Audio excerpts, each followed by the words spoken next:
It is the final day of the 2016 season. Sox fans on Fan Appreciation Day streaming in as the Twins are in town for game number 162 in 2016. Thanks for joining us one final time this year. Jason Benetti along with you. Steve Stone will join me in a moment. There have been a number of reports overnight and in the past couple of days about Robin Ventura's future as a manager of the Chicago White Sox. He has said he'll address them after the season, so after the game today or tomorrow. Rick Hahn, the team's general manager, has announced an 11 a.m. press conference for Monday. So that's the headline news in terms of Robin's future. We'll find out, we believe, tomorrow about that. But on the mound today, Chris Sale is going one more time. He was asked, do you want to pitch today? And the answer was absolutely yes for Chris Sale. So as I bring in Steve Stone, Chris Sale, this season and what he's done, what do you make of this 2016 for him? I love the fact that he's going to the mound on the final day because he's going for a career-high 18th win. And anytime your ace goes to the mound, there's just a different feeling for the ball club. Last time out, he beat the Tampa Bay Rays to win his 17th, tying his career high. The fact that he wants to take the ball and go out in style is something that I think the team looks for, and certainly Chris Sale has been magnificent. You look at where he's going with his Cy Young Award voting, and you realize tied for 4th in wins. He's 8th in ERA. He can lower that today. He leads in complete games by a wide margin, and strikeouts, innings, and whip, he's among the league's best. Again, he can improve on that today. So Chris Sale electing to go to the mound, I think it's a good thing. People say, well, what are you playing for in the last day of the season if the playoff hunt is not possible? And for some of the players in that clubhouse, the round numbers they're in pursuit of are important. Everybody wants to get to 100 runs batted in. If you're a run producer, we got a couple of those guys, and they're knocking at the door. Jose Abreu needs 1. Todd Frazier needs 2, and he's never driven in 100 runs. So we've got some personal goals that are to be achieved today if they can do it against the young right-hander Berrios from the Twins. And so hopefully these guys can get it done. Adam Eaton would like to steal a couple more bases. There's a lot of guys that would like to hit at or near 300. And we'll see how it plays out. Sox and Twins. It's time for White Sox baseball, and it's coming up next on this pleasant Sunday afternoon.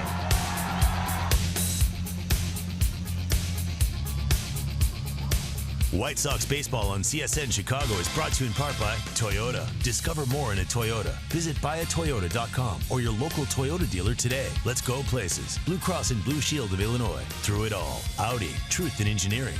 And by Xfinity. Xfinity X1 will change the way you experience TV.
training, but we didn't want it to get here.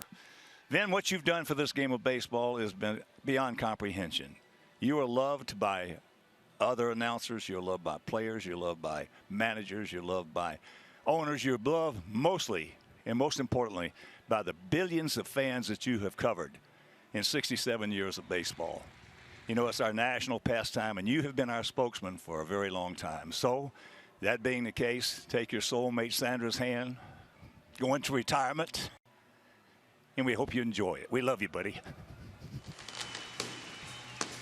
Hard to believe, 67 years for Vin Scully. His first game he called, Connie Mack was still active. Connie Mack, who was born in 1862, the longest tenured broadcaster in sports history. He went into the Hall of Fame 34 years prior to his retirement. I know you spent a lot of time with him, Steve. I did. One of the most wonderful men in not only the world of sports, but any world, when you consider not only what he's done, what he's meant, and just interacting with him over the years, realizing that what you saw was the genuine article, one of the truly classy human beings on the face of the earth. The game will certainly miss him, and there's a whole lot of fans around, not only Dodger fans, fans of the game of baseball. For them, it'll never be the same. A man who radiates warmth. Vin Scully will say goodbye today. Starting lineup presented by Kia for the Twins and Paul Molitor. Buxton leads it off. Schaefer is in the 9th spot. The lefty Max Kepler in the lineup. His first time facing Chris Sale for Minnesota.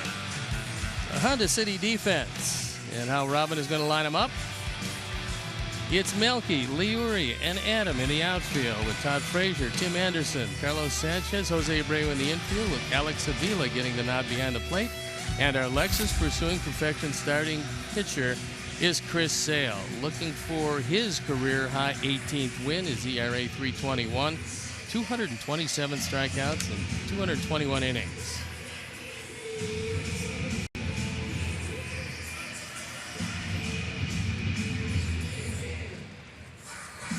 And the umpires for the game today: Nick Lentz behind the plate, the crew chief Hunter Weddlestead at first, Trip Gibson at second, Pat Hoberg is at third. So on an overcast day, 65 degrees, we're ready to play baseball for the final time this year, and I'm ready to turn it over to my play-by-play partner, Jason Bonetti. As Boz Skaggs said, Steve, one more for the road.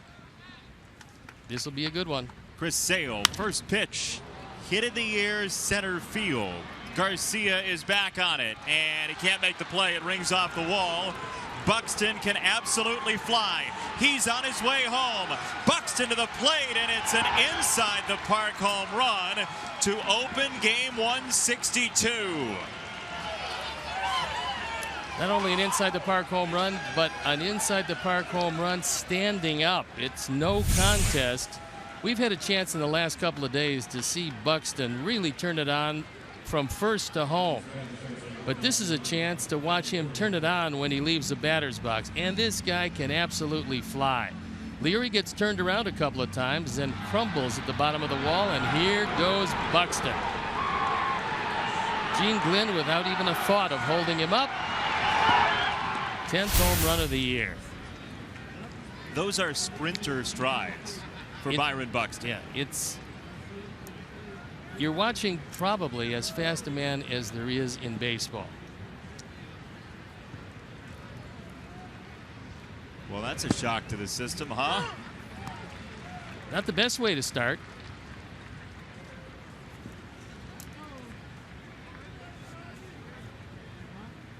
Oh, 1 to Polanco, and he can't check it up. 0-2. You would imagine there would be some early swings on the last day of the season. I would certainly think so, and Buxton didn't wait around too long. 1 pitch, 1 run. Garcia stays in, waited a short while for him to get up and center. As that pitch is flared out to Melky in left. And the familiar glove tap on the leg to signal the outcoming.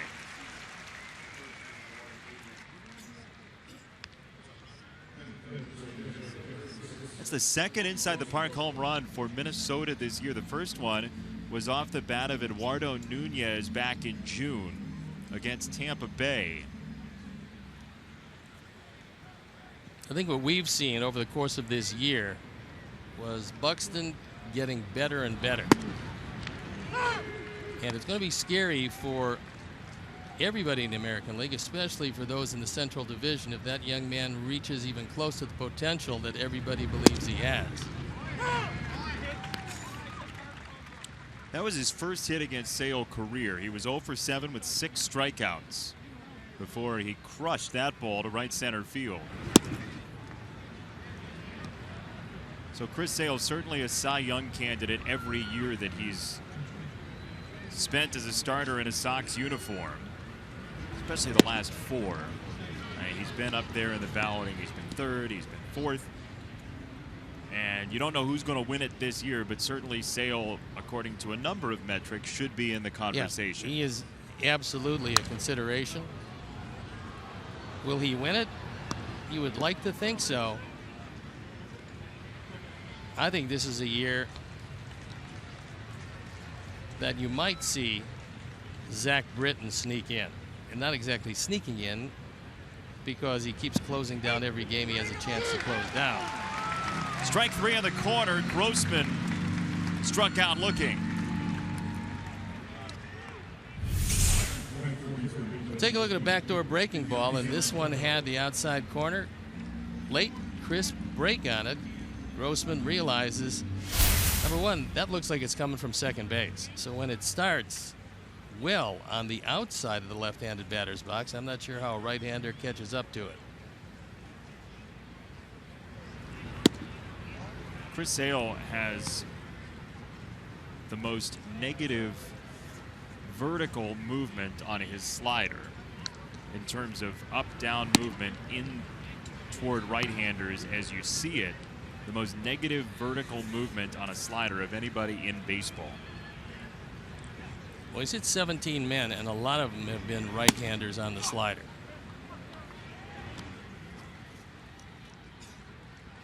(3-0) on Sano. Looking for his first hit of the series. Sox and Twins split the first 2.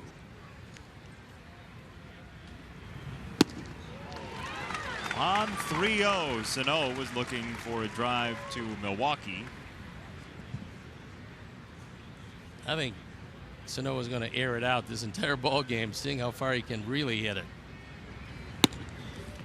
Ball 4 outside, 2-out walk to Sano.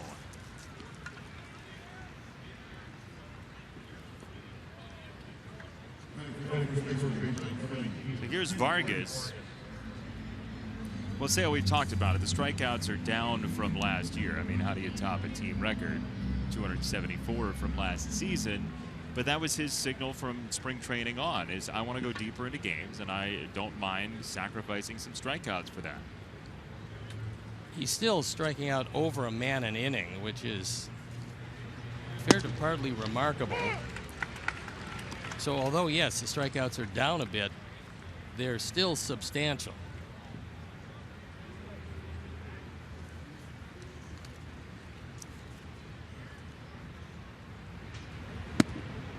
He drops in a breaking ball, 0-2 on Vargas.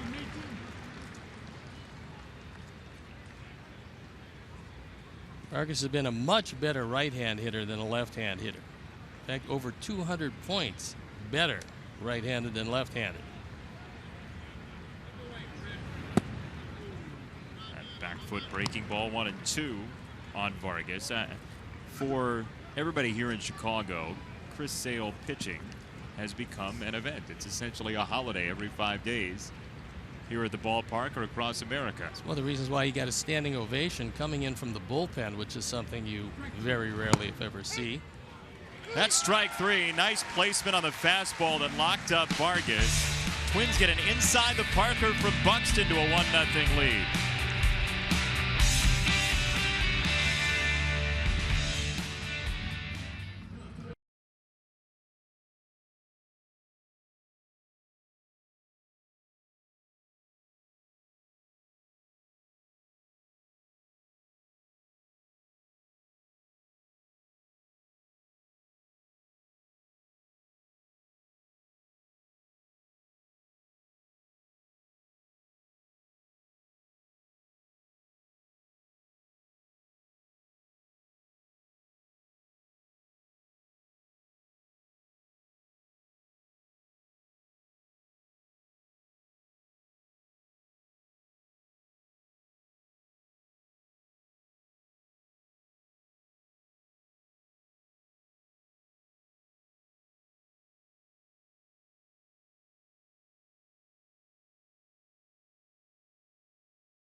Kia in the finale of 2016. Eaton, Anderson, Cabrera. Melky, a great year against the Twins. Solid year overall.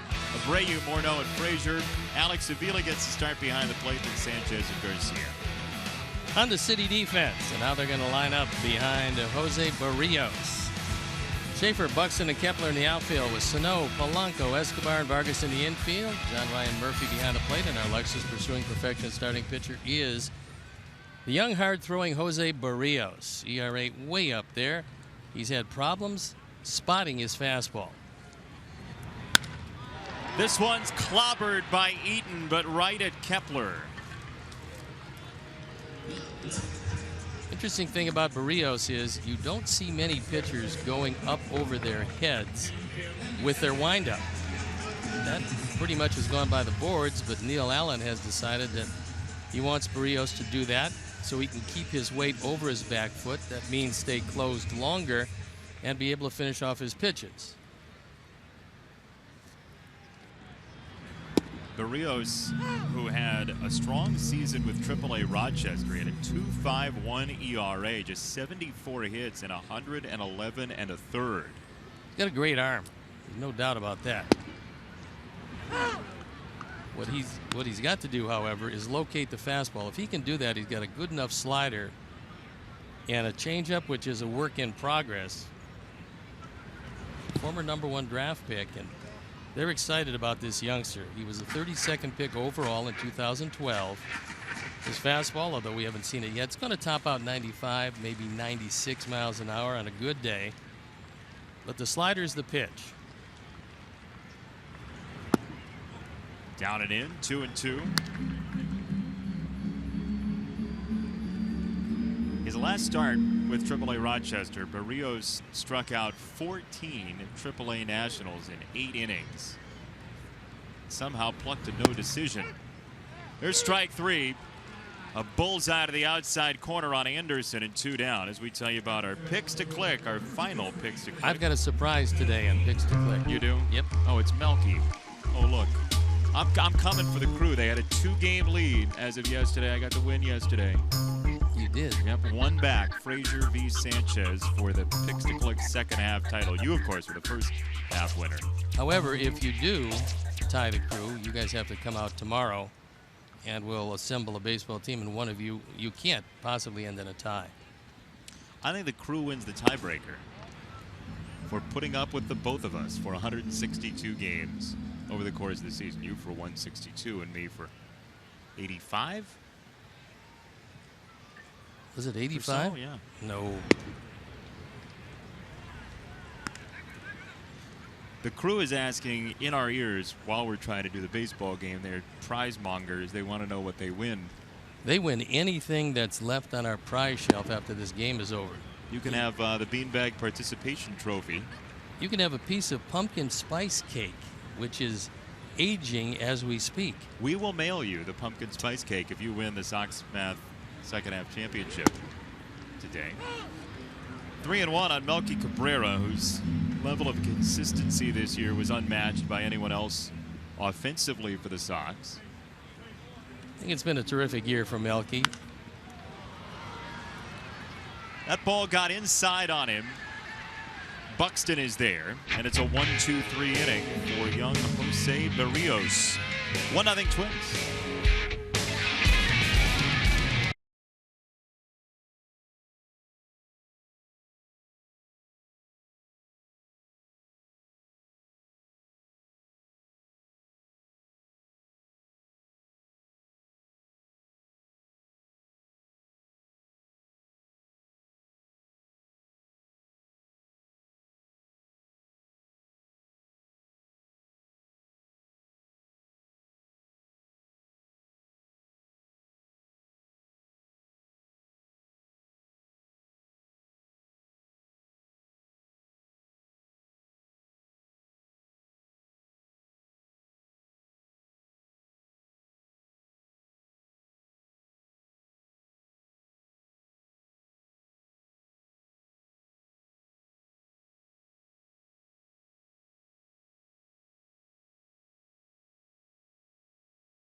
Yuri Garcia has come out of the game. J.B. Shuck is in, and here is why. This is on Buxton's ball to lead off the game.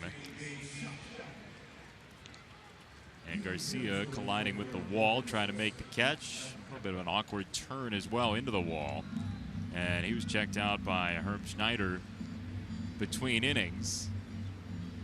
And JB is in with a smile. Hello, JB. Hope you enjoyed the inning off you had. Now play the rest of the game. Sale to face Max Kepler. Lefty's career 201 against Sale. I think Max had a pretty good idea. He was thinking about laying one down, but Todd Frazier was charging on the play.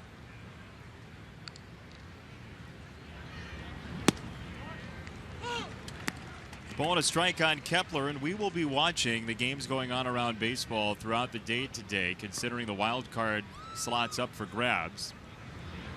Every game starting right around the 2 o'clock Central hour to allow for fairness. San Francisco has already taken a 2-0 lead over the Dodgers. If the Giants win, they are in, and the Cardinals are out. If the Giants lose and the Cardinals win, there will be a game 163 between those two. And that says nothing about the possible carnage in the American League that could happen today.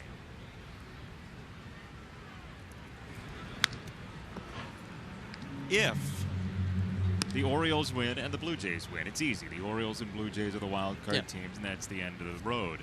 If the Orioles and or Blue Jays lose, they leave the door open for the Tigers, who with a win then would play tomorrow against the Cleveland Indians. And the Clevelands would be ecstatic to play that particular game 162, not 3, in preparation for a possible game 163.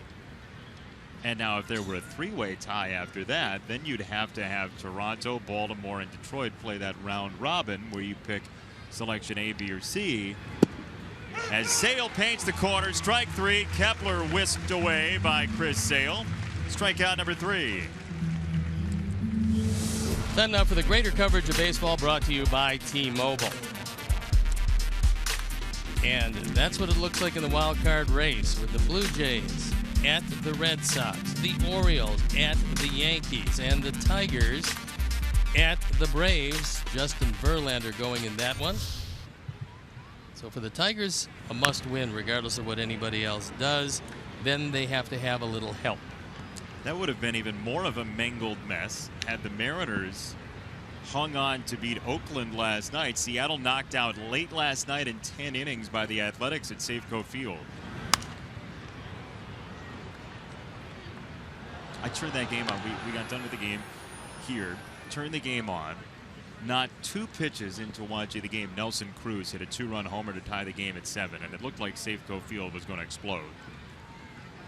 What a year it was for Nelson Cruz, but unfortunately, Oakland battling, and you have to like the integrity of the Oakland Ball Club because they took him to 10 innings, finally winning that game and knocking Seattle out.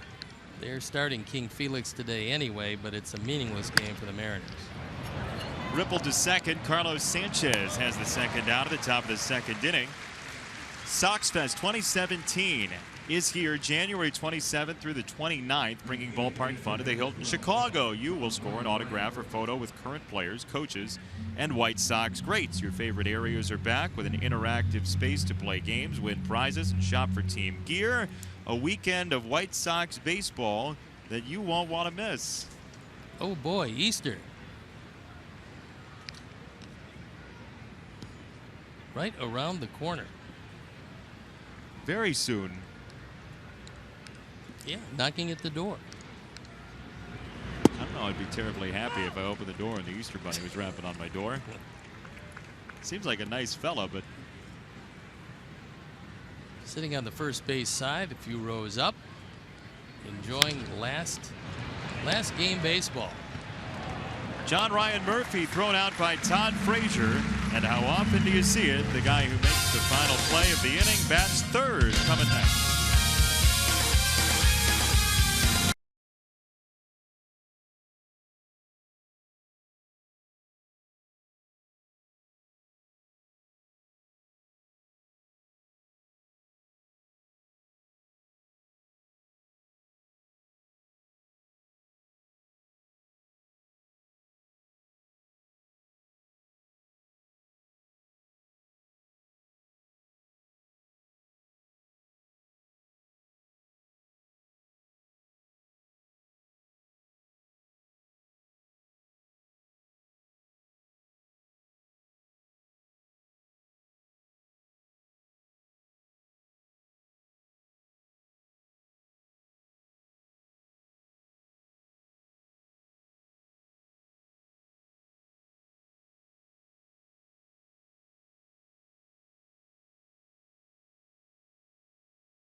Chicago.com, presented by The Great Escape. Pools, patio furniture, hot tubs, and more. Escape your everyday.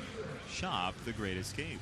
I always found the last game of the season an interesting day only because, as you say goodbye to your teammates, you don't really know how the team is going to be assembled next season. And it could very well be that guys that you truly believe are going to be here aren't. You don't know what the team is going to look like. And that way, it just made things unusual. You just wished them a happy year. For many of them who you really liked as you've gone through 162 games of the baseball war.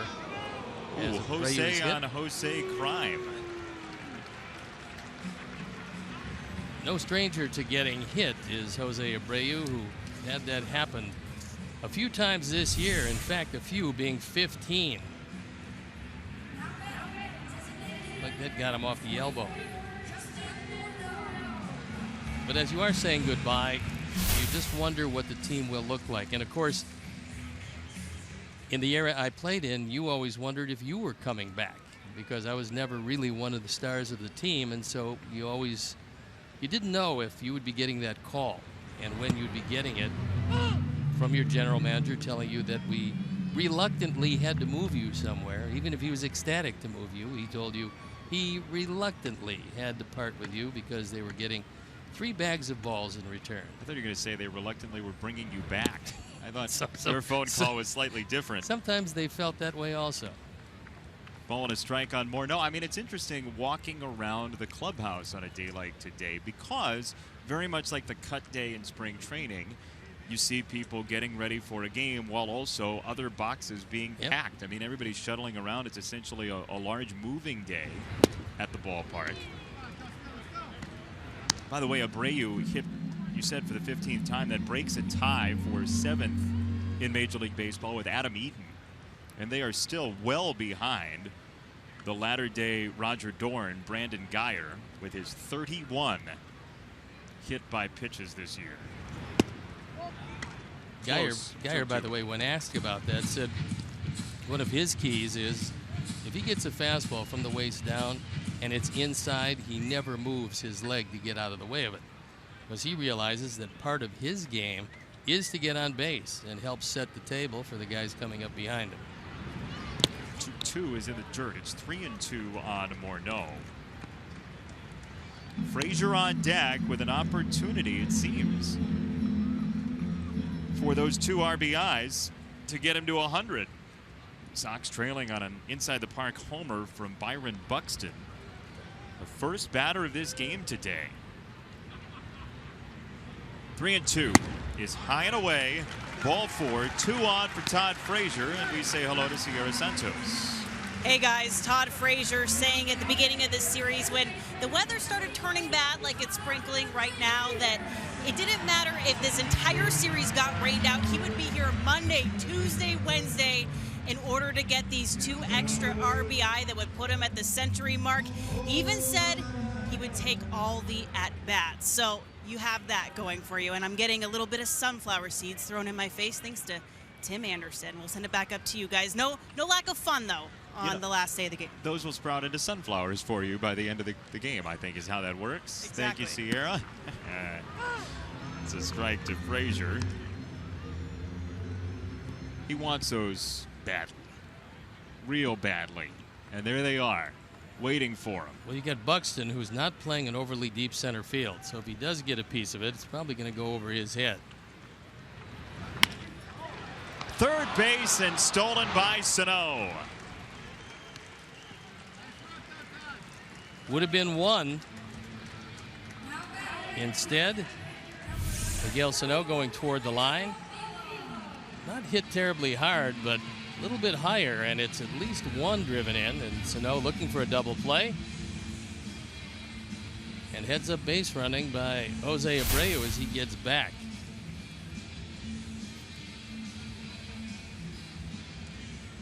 The 2-on-1 out for Alex Avila. Gets his first start of the series today.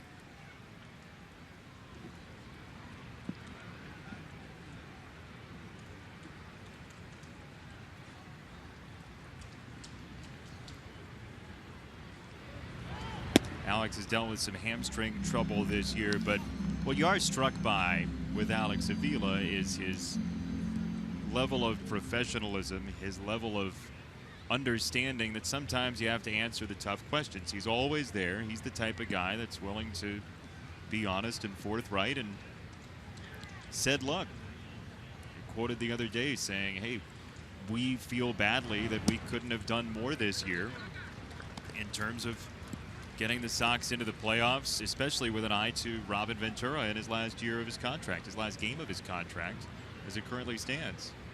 And Alex Avila was an all-star, has dealt with a lot of injuries, some concussion injuries, now leg problems later in his career. And it's not easy for a guy that had some terrific seasons to suddenly find himself not quite able to do what he once did. And this is a game of attrition, always has been, always will be. And now Sano comes out to talk with Barrios, who is having some problems with what has plagued him. That's the reason his ERA is up over 8. The inability to spot the fastball. He's still a very young pitcher. Regardless of what happens today, it's not going to affect how they feel about him heading into spring training. And there's Neil Allen, who has tried to work with Barrios, trying to get him to wait back a little bit longer. But without the ability to spot his fastball, the rest of what he has becomes irrelevant.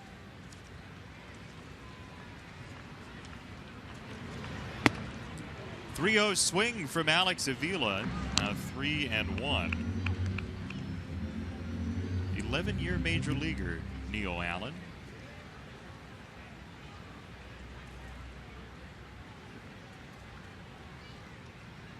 .37 games with the Sox in '86 and '87. 3-1. That's in for a strike. 3 balls, 2 strikes on Alex, with Sanchez next, and J.B. Shuck, who's in for an injured Leury Garcia.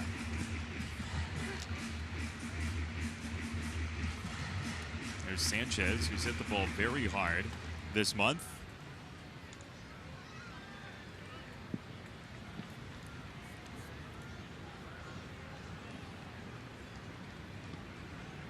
Three balls, 2 strikes. He got him with a tailing fastball that was in the zone. Nice pitch.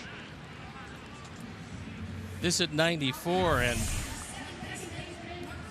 that fastball with good movement. And for Murphy, he's not setting up on the corners. He wants to set up in the middle of the plate and allow the young man's natural movement of his fastball to go to whichever corner it wants to go to. But he's just trying to hit the glove and let movement take over, and that last one had good late movement. And it shows you what kind of an arm he does have. Sanchez with 2 outs. And ball 1. I mean, you look at the walk number for Barrios in AAA. It was just 36 of them over a grand total of 17 starts. And sometimes you'll get some help from AAA batters that you wouldn't get in the majors. It's also, I mean, you're throwing free and easy once you've established the fact that you can win in the minor leagues. You're feeling a lot more comfortable. You get up to the major leagues and it's completely different. Guys are going to take certain pitches in situations. They're not going to expand their zone near as much. And unlike the minor leagues, when you're showing them you can't spot your fastball, they're going to make you do that. Sometimes they will really help you out in the minor leagues. Not so up here, and that's the 32 walks coming in 53 innings. Talking to a lot of AAA guys over the years, especially pitchers, it seems like the biggest difference between a AAA lineup and a major league lineup is, say, about 1.5 or 2 guys that come closer to free outs in AAA. In the majors, you have to be on at all times, is what guys will tell you. Because you can, obviously, you can get hurt any part of the batting order. Breaking ball, skied left center field, and playable for Buxton. 2 on, nobody out, turns into 2 on at the end of the inning. 1-0 Twins against Salem.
Coach Dave Wanstead as he breaks down Chicago's Week 4 performance against Detroit. Inside the Huddle with Dave Wanstead, presented by Aiken Law, starting at 10:30 on CSN. Wani breaking down the Bears, who at last check were leading. Have you seen a score recently? I have not. The leading's the hardest part. They were leading. Up the middle, look out, Chris. That is one big tree to fell by Logan Schaefer. We have a lot of these Minnesotans swinging at the first pitch. And this time he takes it right back up the middle, almost taking the leg off Chris Sale. Fortunately, he was able to get out of the way of it. Chris lifetime 8-5 against the Twins, with a lifetime ERA up over 4.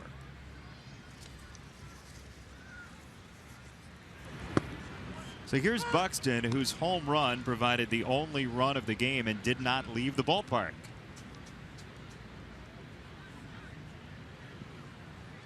Pretty impressive, actually, as he hit full stride, probably a step after first base.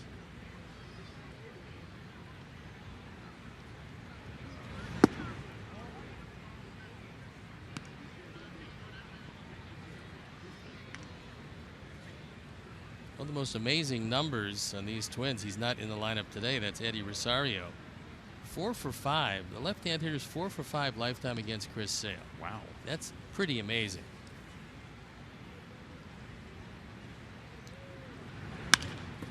Over third, and Buxton sprays one down the line. Schaefer gets the stop sign from Gene Glenn at third, and it's second and third, nobody out for the Twins here in the third inning. Hit a fastball the first time up. That time he hit a slider.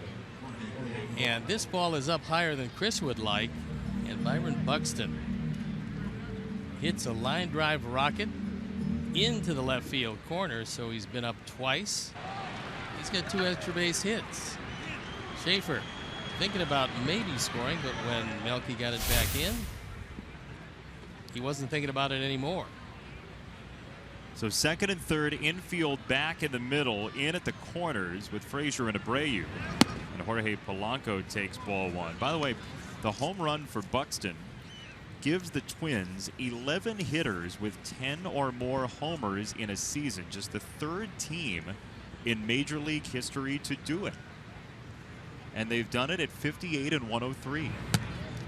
The other 2 teams with 11 hitters with 10 or more homers are the 04 Tigers and last year's Astros. That's pretty impressive. It does kind of illustrate that starting pitching is pretty important, because that's been the big problem. As well as losing their closer, that didn't help. Sock to center field. Shuck is back on it. JB's there. Runners will tag. Schaefer comes home. Buxton to third. It's 2-0 Twins.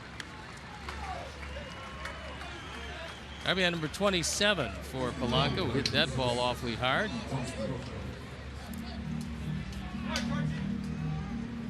And it turns into a sacrifice fly. That's his 3rd sacrifice fly of the year. To your point about the pitching for the Twins, the ERA for the team is 5.09. Entering play today, that's second worst in Major League Baseball, and worst if you're not the Colorado Rockies. And the Rockies are at 5.11. So the Twins very easily could end today with a worse ERA as a group than the Rockies. The Rockies have probably the most difficult home park to pitch in.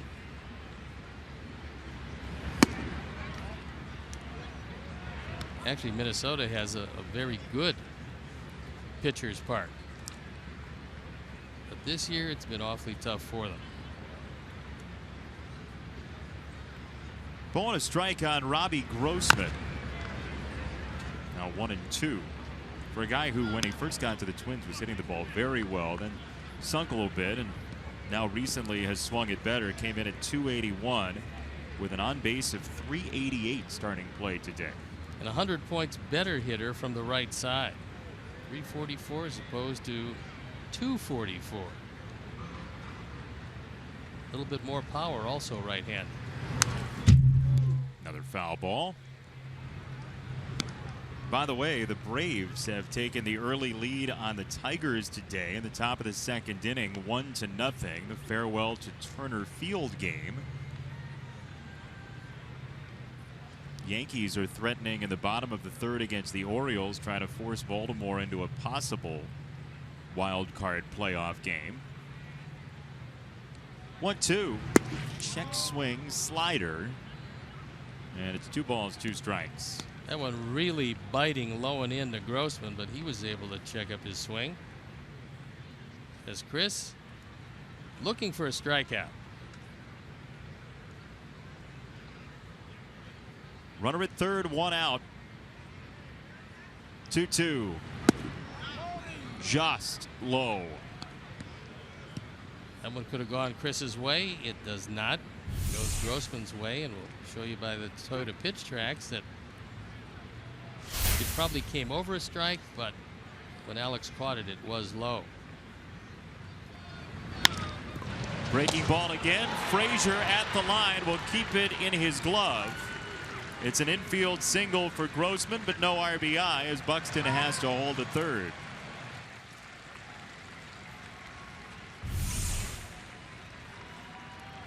This is a good effort as Todd goes to the line, but you're not going to do anything with it. Keep the double play in order.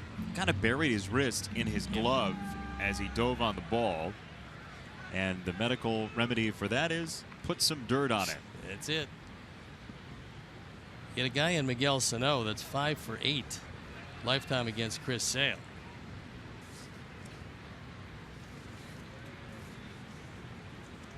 First and third, 1 out, double plays in order.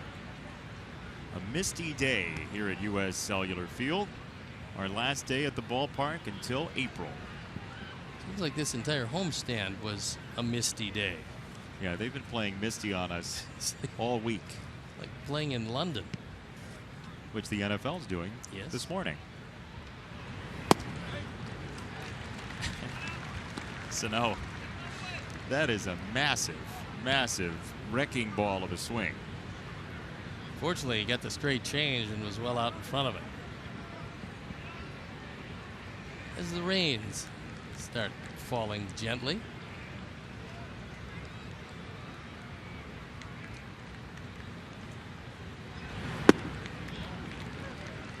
Two balls and a strike on Sano. Chris Sale, who is expecting a second son in a couple of months. Congratulations to Chris and Brianne. Ryland's going to have a brother soon.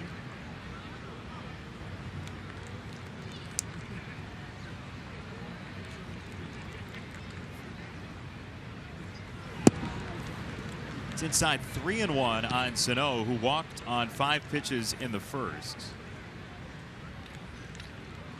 Well, if the next son hits the ball as hard as Ryland does, as he did off of Dad at Ronald McDonald House a couple of months ago, Chris is going to need some extra padding to play in the yard with the kids. You can use shin guards, certainly.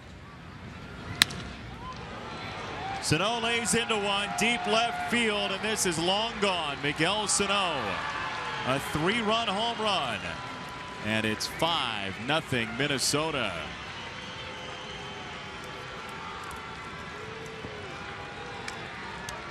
25th home run. He now has 66 driven in. He's always had a lot of luck against Chris Sale. And it continues with a Ford home run replay. This ball is down. He goes down and gets it. He's got astonishing strength, so no problem for him hitting it out. Now 6 for 9 lifetime against Chris Sale.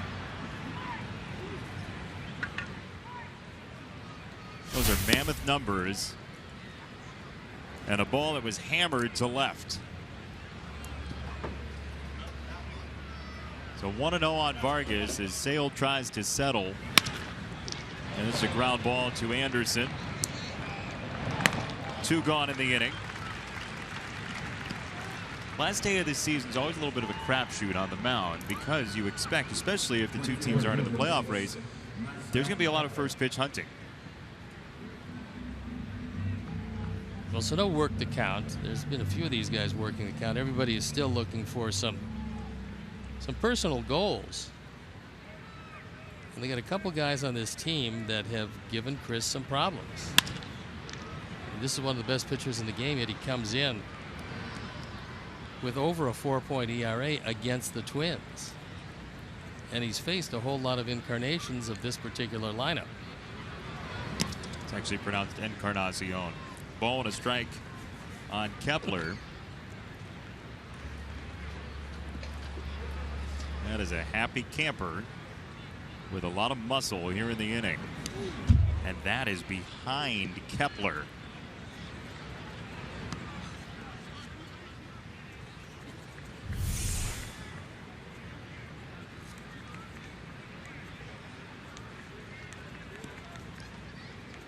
Your natural tendency is to move back.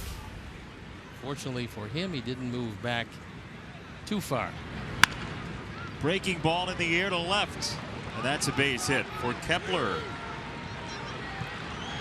He's going for two, and he's in there easily. Max Kepler with a 2-out double against Sale. I think Chris very unhappy with this. He just didn't make the pitch he wanted to make. He wanted to keep this ball further outside to Kepler, who stays right with it and dumps it into left field.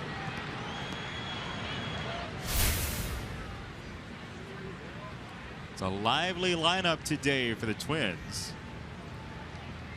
And Eduardo Escobar, our old friend, takes ball number 1.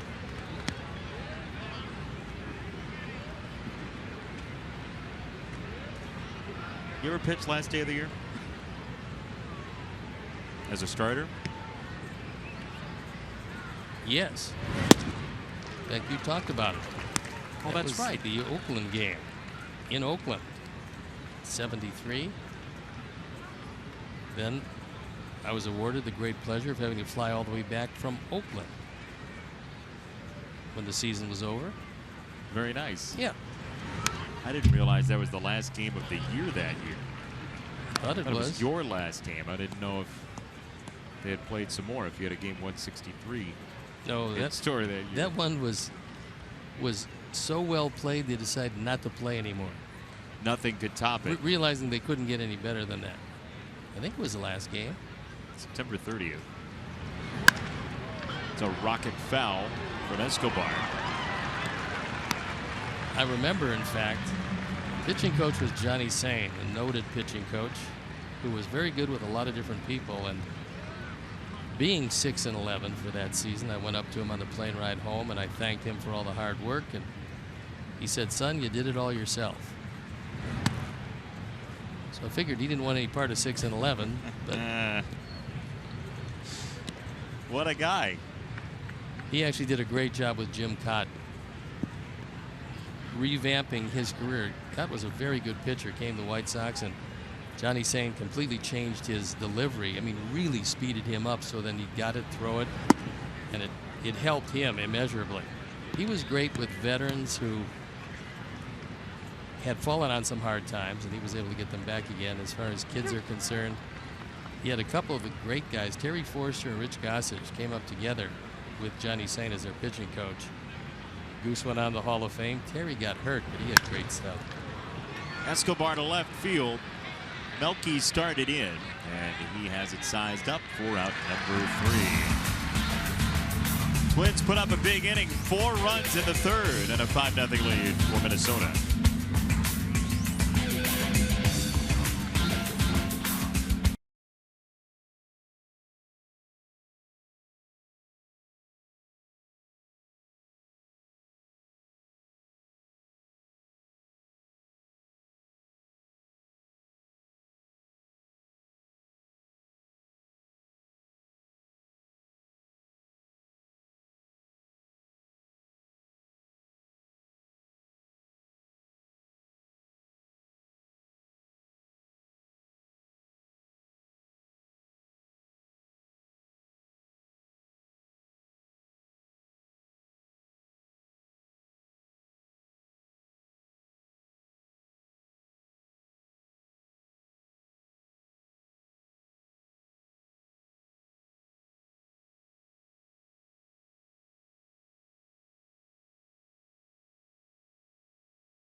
And from the entire organization, a grand thank you for all your continued support throughout the season. Can't wait to see you all April 3rd for opening day 2017. This being Fan Appreciation Day at the ballpark and a family Sunday.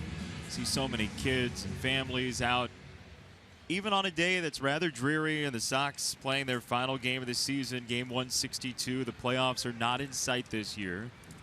A loud crowd that all stood for Chris Sale as he came out of the bullpen for this, his final start in 2016. And the Twins have been rather discourteous today with 5 runs on the board through 3 at-bats. Jose Barrios, we'll see about his strike-throwing ability in a game like this. With a 5-0 lead, you'd imagine you'd be even more focused on pumping the ball into the zone. Again, his motion is a throwback type motion. You don't see many guys using that. But in an effort to get him a little bit more control, Neil Allen has got him going back over his head with the windup. See a lot more guys these days with the David Price approach of that little, just a little step back, hands pretty much at their waist, and then take the ball away. Barrios was what was called a wrapper, which meant he hooked his hand behind his body. I mean, what's the difference feel-wise for a pitcher? There really is no difference. It's personal preference, but a lot of pitching coaches will tell you they want a straight takeaway out of the glove with no wrapping of the wrist. There's been some great pitchers who wrapped over the course of their careers, but these days they don't want it as much. They want you to come straight back. High curve fouled away.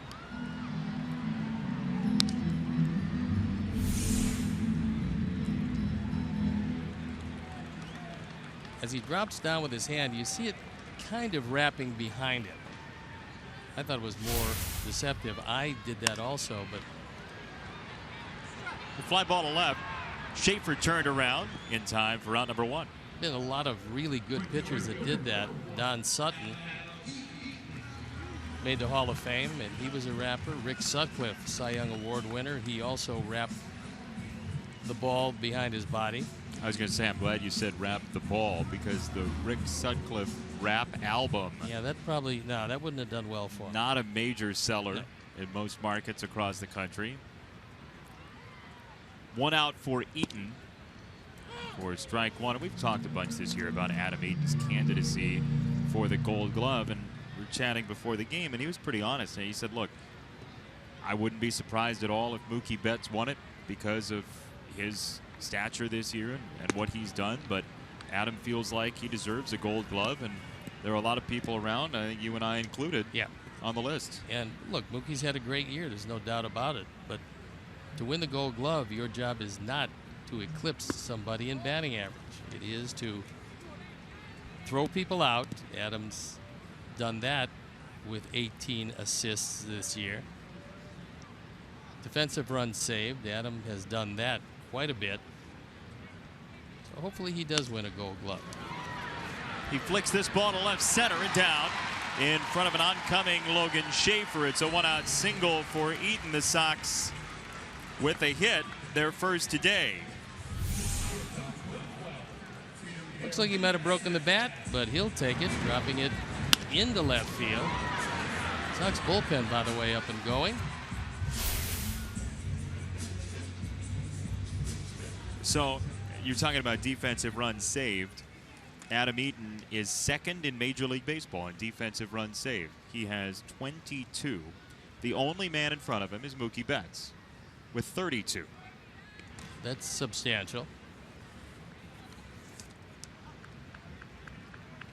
Juan Minaya throwing into pen.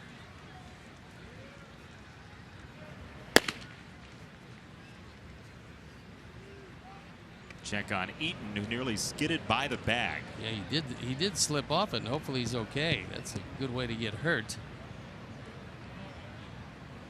Adam testing out the base. Base is slippery.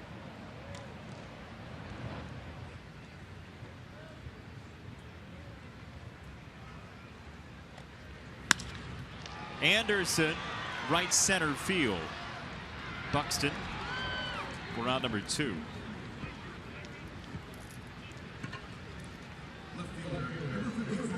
Five 0 Minnesota on a 4-run top of this inning. If you just joined us, Miguel Sano, a 3-run homer. Jorge Polanco is sacrificed flying. Byron Buxton started this game with a leadoff inside the park home run.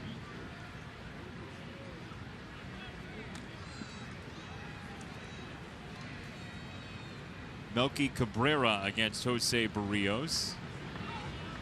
And he's back in. Be nice for Melky to keep it alive, to give Jose a chance to drive in run number 100.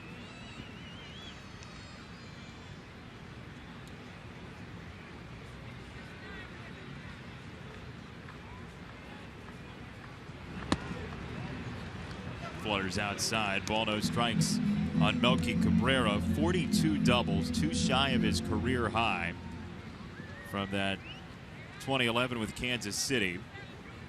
Grand total this year of 61 extra base hits for Melky Cabrera. He takes ball 2. Talk about people who play with a love of the game. Melky Cabrera typically either tumbling in the outfield, falling over in the batter's box at Fenway Park, hypothetically, flinging sunflower seeds at oncoming possible interviewers or interviewees. Well, this is also a fairly typical year. I mean, Melky came in right around a 285 lifetime major league hitter. He's driven in his 85 runs, hit 14 homers, and did it with a great deal of enjoyment. Eaton's off on 3-0, and Eaton into second base. Melky takes ball 4. Bob Rosenberg called it a stolen base, but Adams not going to get it. Well, Melky also was going to get, and now he announces no stolen base. Thanks, Bob. You know, as a master of the obvious, Bob Rosenberg is second to none. That's one of the greatest decisions in scoring history. Stolen base. Melky calls out the bat boy to give him another bat. Now he has 2 of them he can't use during this at bat. Nice job, Rosie. You're all right. He is one of the true characters around Chicago and has been in many different sports for many different years on both sides of town, by the way. He often will come up to one of us and say, "What'd you think of that call? Do you agree with that call that I made the other night?" We tell him absolutely not, and then he goes about his way. And he still agrees with himself. 1-0 is outside and low. 2-0 on Abreu against Barrios. And a visit from John Ryan Murphy. And Sano coming on. I'd like to welcome all our viewers watching on Ligtel Communications in Ligonier, Indiana.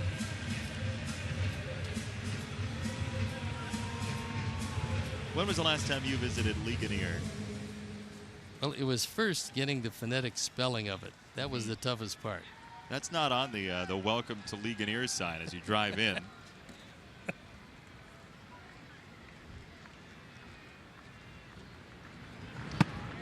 Population 4,400, Ligonier, Indiana. Circa 4,400.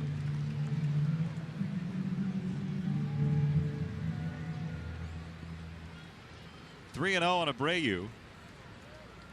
You know he's got the green light if he gets something close. There she goes, left center field, and in on 3-0. The Sox get on the board. Abreu drives in Eaton, and Jose's hit 100. Third straight year. Now, congratulations to Jose Abreu.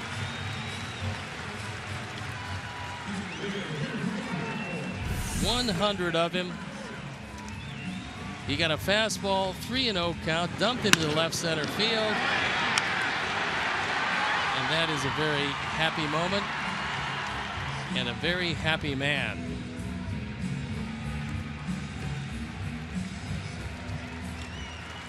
7th Major League player with 100 driven in his first 3 seasons, the first since Albert Pujols and Hideki Matsui.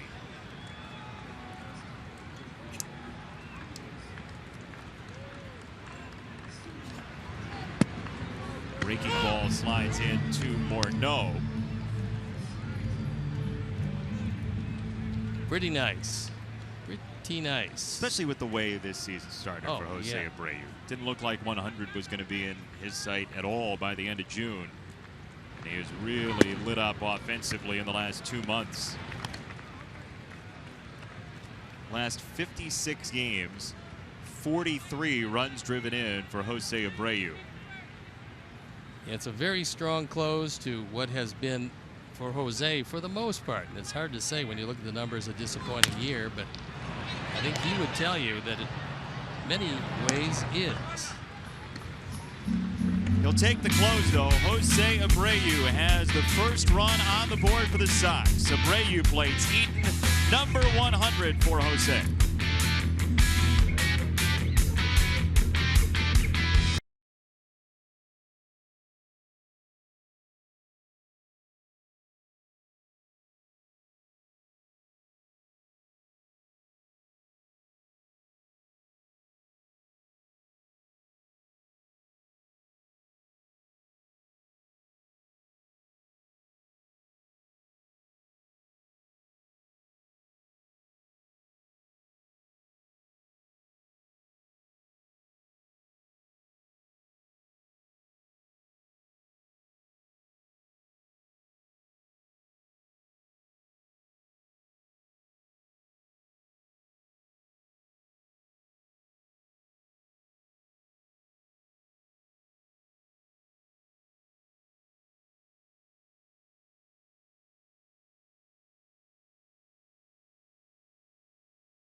It is the 4th inning. The Sox are trailing 5-1. Jason Benetti, Steve Stone along with you. Our entire wonderful crew, which has taken us throughout this 162-game journey. Thanks to them for all of the hard work they do, and thanks to you for stopping by this Sunday afternoon.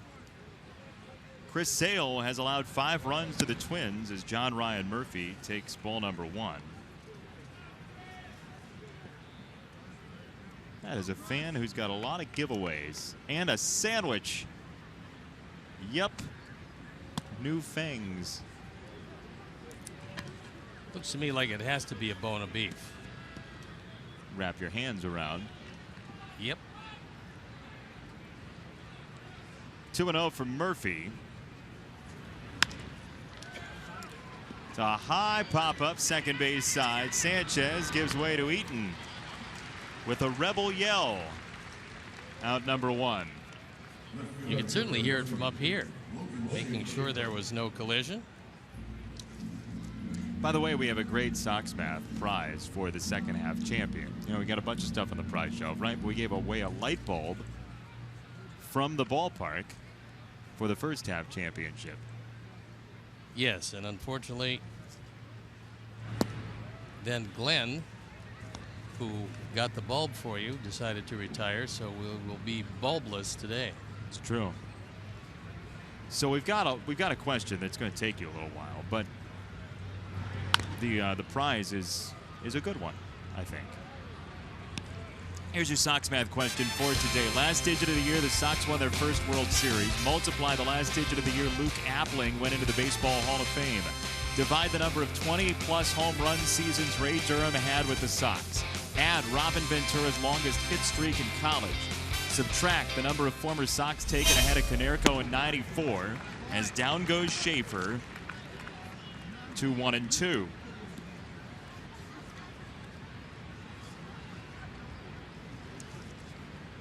There's one more component. No, that's what's going to make it so tough, is you can't see the other component. That will do it for Schaefer, 2 down. And the last component is the date in April on which the 2017 Sox season begins. So be careful with that. Number of former Sox taken ahead of Konerko in '94 is an interesting one. You're going to have to do a little hunting there. That is your Sox math question for today. Winner is your champion for the second half. And I'm going to invite the winner of the second half champion to be my guest with a friend to the 2017 opener. Very nice. Yeah. I think it's terrific. So the opener in Cleveland? The opener here. Oh, I thought you were going to invite them to Cleveland. This is to third. Todd Frazier throws out Buxton in Chicago. Inning over.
Sox MasterCard debit card, only available at your local Wintrust Community Bank.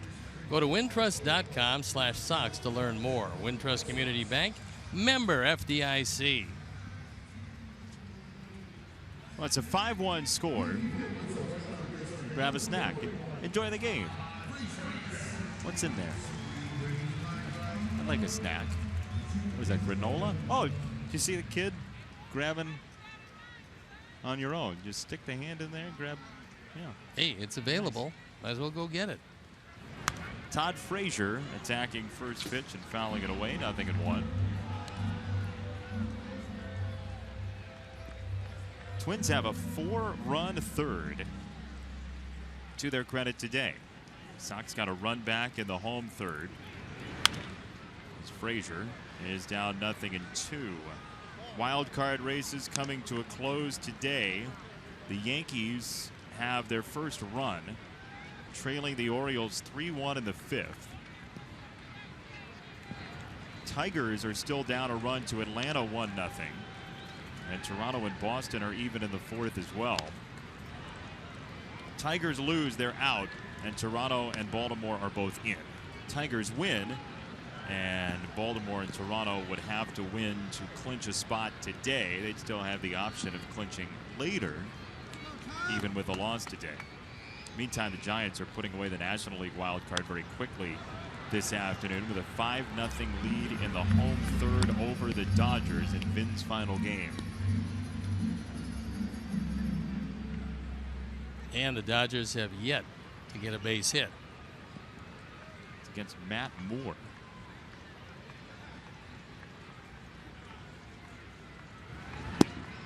Ball and 2 strikes on Frazier. It's very simple in the National League. The Mets have clinched The Giants with a win are in. The Cardinals with a win and a Giants loss get a tiebreaker tomorrow. Frazier into the shift. Nice recovery and save. Frazier beats it out. Polanco a little bit late. It's an error on Polanco. Ball was hit hard. It was right at Polanco, and now they want to check at first base to see if indeed he was safe. They might want to challenge it. He's safe. Looked to me like he was safe. In real time, he was safe in just about any time. Cut time, 2-4 time. Doesn't matter. Frazier safe. It's an error on Polanco, and Alex Avila with the leadoff runner aboard. You know, you look back at this Sox season, and the number that pops out is the 23-10 start. The Sox, that was the high water mark in terms of the open to the season. As Avila grounds it foul. That next day was that game that was rained on in Texas. You remember it. Sox were up 11-6 in Arlington. Rangers scored 7 runs in the 8th inning to win 13-11. But you can drive yourself crazy looking back in the scorebook for the turning point of any season. Take a look at that Kansas City game. 7-1 in the 9th inning with 1 out and nobody on. And coming up a little short in that game also. In fact, that was the series where Sox had the lead in each and every game, only to see it slip away. So there was a number of games this year that, if not exactly defining the season, certainly exemplified a whole lot of the year. Ball and a strike on Alex Avila. Catcher spot has rotated. Deoner Navarro along with Alex Avila at the beginning of the year. Navarro now with the Blue Jays for their playoff chase. Navarro was the opening day starter back on April the 4th in that win for the Sox 4-3 in Oakland.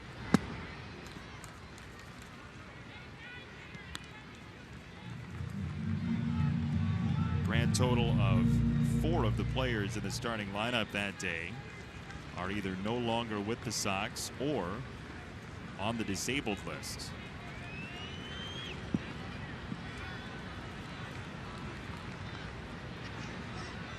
One and 2 from Barrios. On the ground, second base. Escobar to second, and that's all they'll get. Live out your dream of becoming a professional baseball player by attending the White Sox-Dodgers Fantasy Camp January 15th through the 21st at the spring training home of the White Sox and Dodgers at Camelback Ranch in Glendale, Arizona. For more info, call the Fantasy Camp hotline at 623-302-5078. 1 out. Here's Carlos Sanchez with the Macarena still blaring over the loudspeaker. He's really committed to the Macarena. Hit the ball hard last time up. I think it had something to do with the walk-up music. Just the utter frustration of Los Del Rio taken out on the baseball, is that? No, just psyching him up.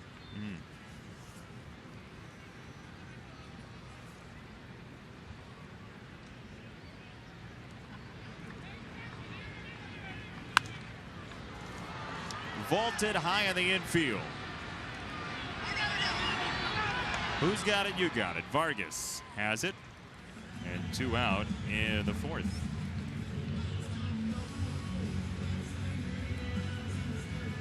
Here's J.B. Shuck, whose alma mater got the best of Todd Frazier's yesterday in football, 58 love. The Buckeyes. Yeah, the Buckeyes are pretty good, and you're going to get a chance to see Rutgers close up and personal. Next week, you're doing that game. Do you need anything from Piscataway? Oh, maybe a couple of points out of Rutgers would be nice. You ever been to lovely Piscataway? No. They have these wonderful things there called the grease trucks, where you can get a sandwich with just about anything you want on it. Mozzarella sticks, chicken fingers, chili. You can get that on your sandwich? On the sandwich, or... yeah.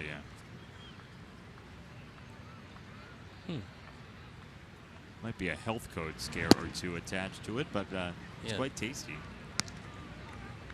Ball to strike on Shuck. Does it come with a cardiologist? They just attach the notes to you right when you order. And hope you make it through. Monitor you throughout the meal. Bonus strike.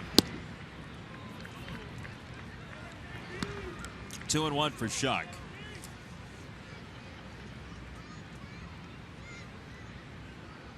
Sox only run today across on a 2-out RBI single from Abreu in the third.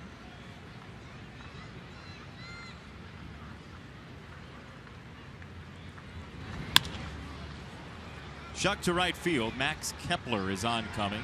Kepler, the German-born right fielder, snares out number 3. Error, nothing else. 5-1.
Greatness and unstoppable drama. An unforgettable tagline. 2016 postseason begins October 4th. Go to MLB.com/postseason for a full schedule. In fact, we advertise a full schedule, but we don't know what the full postseason schedule will be because of ongoing action in the major leagues right now. Chris Sale to Jorge Polanco to lead off the 5th and strike 1. To Polanco, who drove in a run with a fly ball in the 3rd.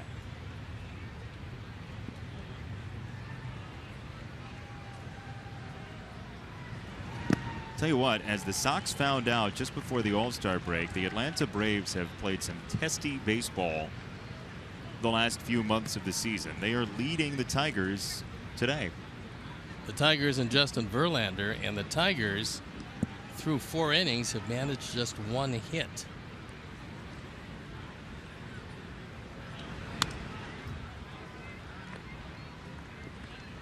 Meantime, the Red Sox and Blue Jays are scoreless in the 4th. The Orioles have a 3-1 lead over the Yankees in the 6th.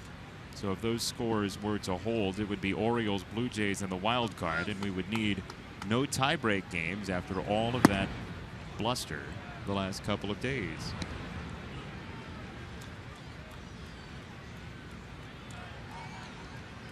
You miss the days of the Giants and Braves each having 100+ wins and only one making the playoffs? That was 1993.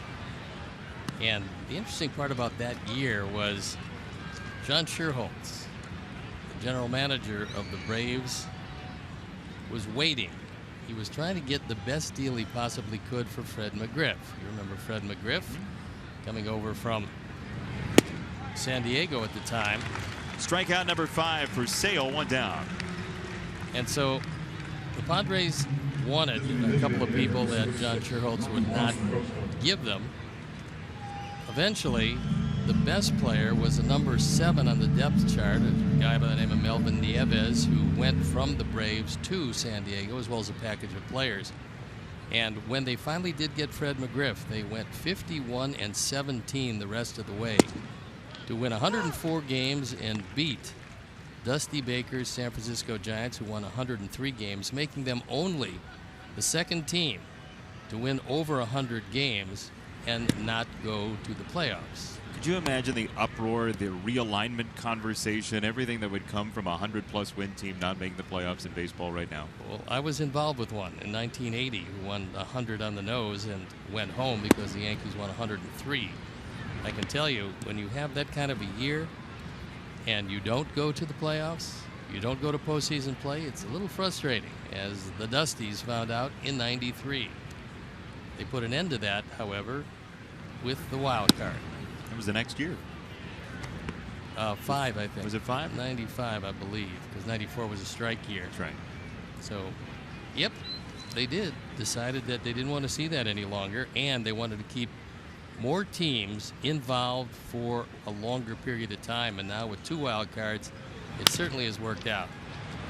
Anderson at short, 2 away in the 5th.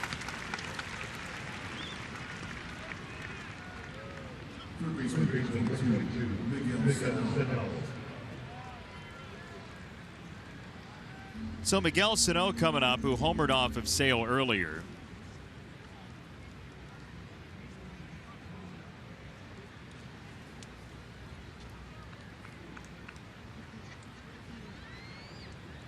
A walk in the first for Sano, then the 3-run homer to left.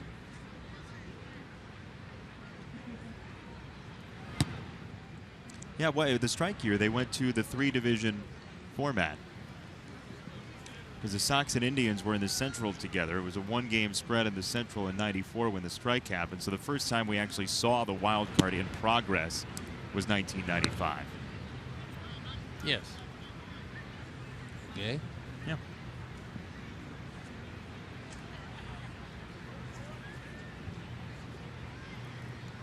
Two and 0 from Sale. 2-1. Talk about what Chris Sale has done the last 5 years. This is since 2012. Sale, the 4th most valuable by this metric, Fangraphs WAR, pitcher in Major League Baseball.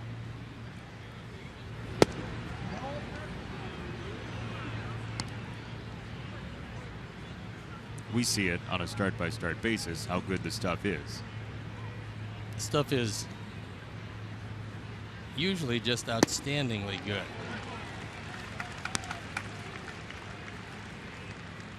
And when you consider what his team has done this particular year, coming in at 78-83, and then you see how far above 500 Chris Sale is, you'll realize that it's not easy to be a dominating pitcher on a team below 500. It takes a rare pitcher to be able to do that. Chris Sale is one of those rare pitchers.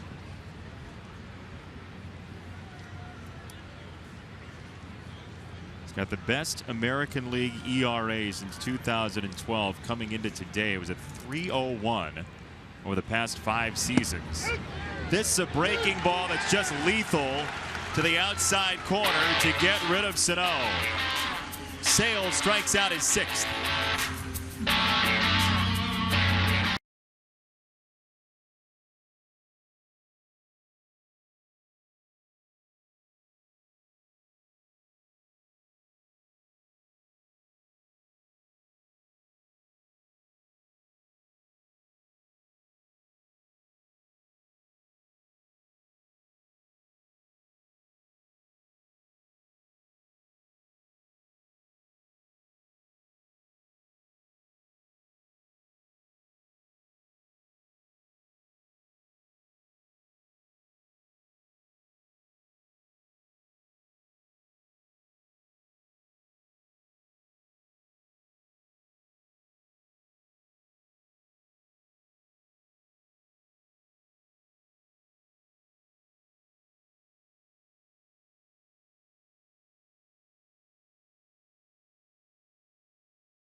We are halfway through the final game of the season for the White Sox, and it's a Twins lead as Adam Eaton shanks this ball to left. He's hit 2 on the screws that have been outs.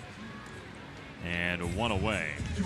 Hey, Sox fans, you win with Papa John's Pizza. If the Sox win today, you get 50% off your entire online order of regular menu priced items tomorrow only at papajohns.com when you use promo code SOXWIN at participating Papa John's locations. One down for Anderson, completing his successful rookie season.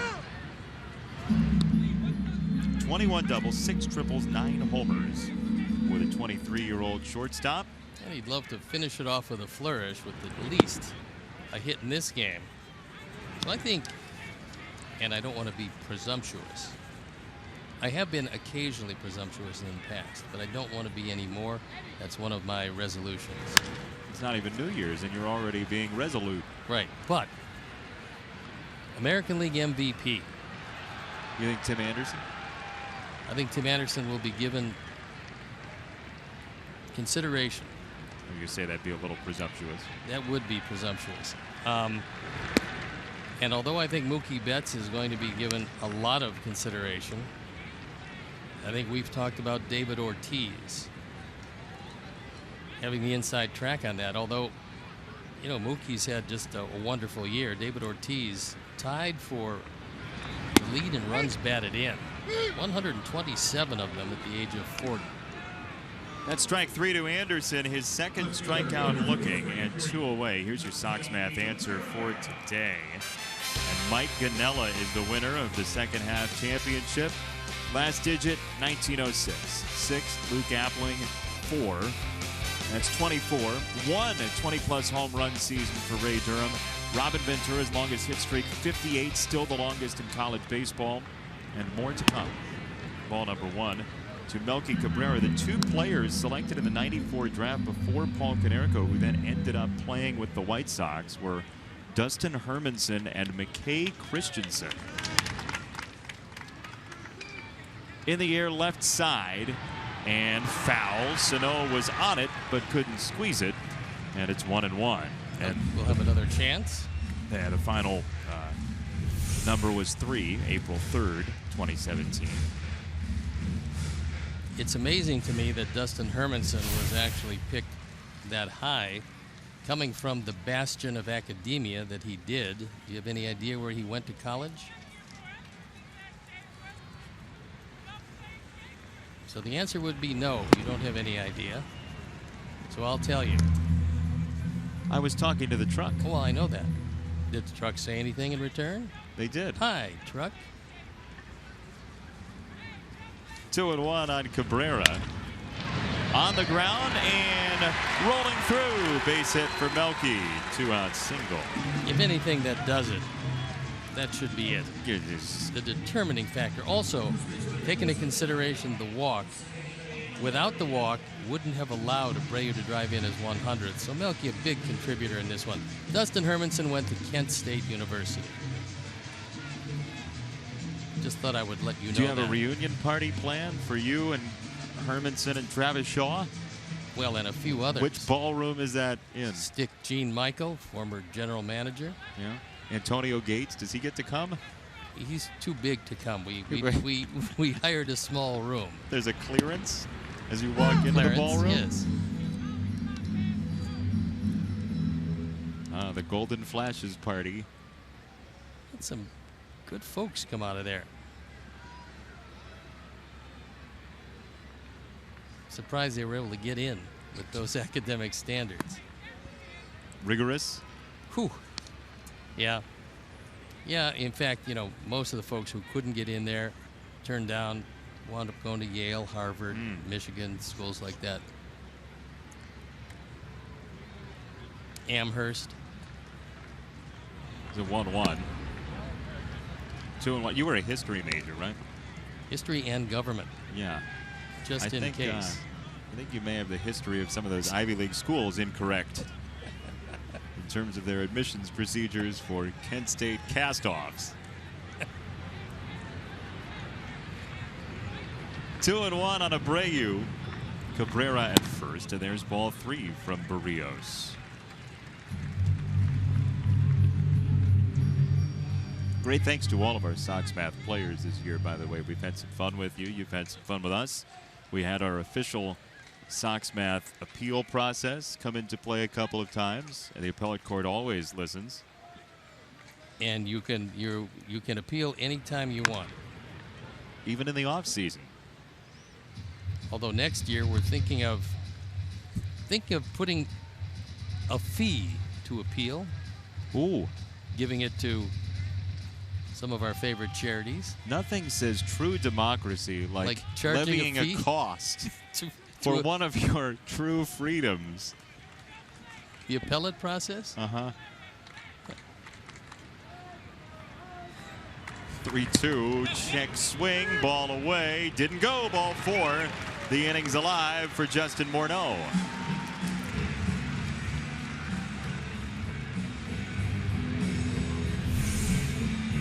We'll take a look from the side, and no, he did not swing. This is Hunter Wendelstedt, who's the crew chief. And the arbiter at first base as Neil Allen comes sprinting out from the dugout. That's the fastest run from a dugout to a mound we've seen this year, other than Buck Showalter yesterday against the Yankees. He wanted to take that ball as fast as he possibly could and get it to a new guy's hand after the Orioles gave up that lead in the Bronx. Well, one of the reasons why he went out there that quickly, it's somewhat surprising that he did, because Ryan O'Rourke just getting loosened up now. You'd have thought he'd have taken just a touch more time. Didn't his brother Sean pitch in this series? He's a talented guy, makes a wonderful Guinness stew. 2 out, 2 on, and Morneau, a 7-iron down the line and foul. So we have our MVP, or do you have a different choice for MVP? No. I think it's Ortiz. If they're going to put your face in the grass at your ballpark, if they're going to actually mow your face into the grass at the ballpark, part of your farewell tour, you win the MVP award. What about Rookie of the Year, though? For me, Nomar Mazara. But don't forget Fulmer from Detroit. Yeah, Michael Fulmer. Having a really nice year.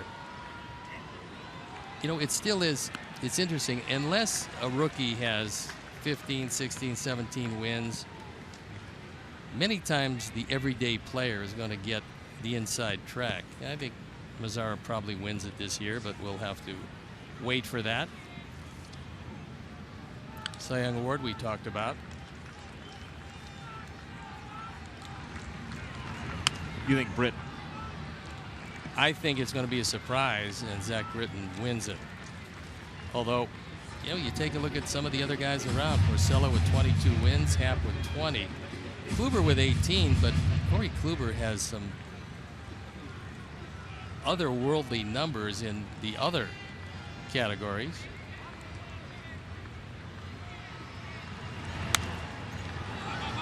Barrios comes inside. It's fouled away. So what about the National League? MVP? National League MVP. You know, it's going to be, I think it's going to be an interesting battle between teammates. Anthony Rizzo, Chris Bryant.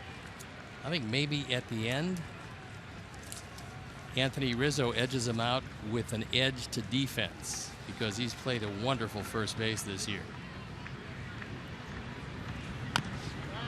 Ground ball foul. Cy Young in the National League?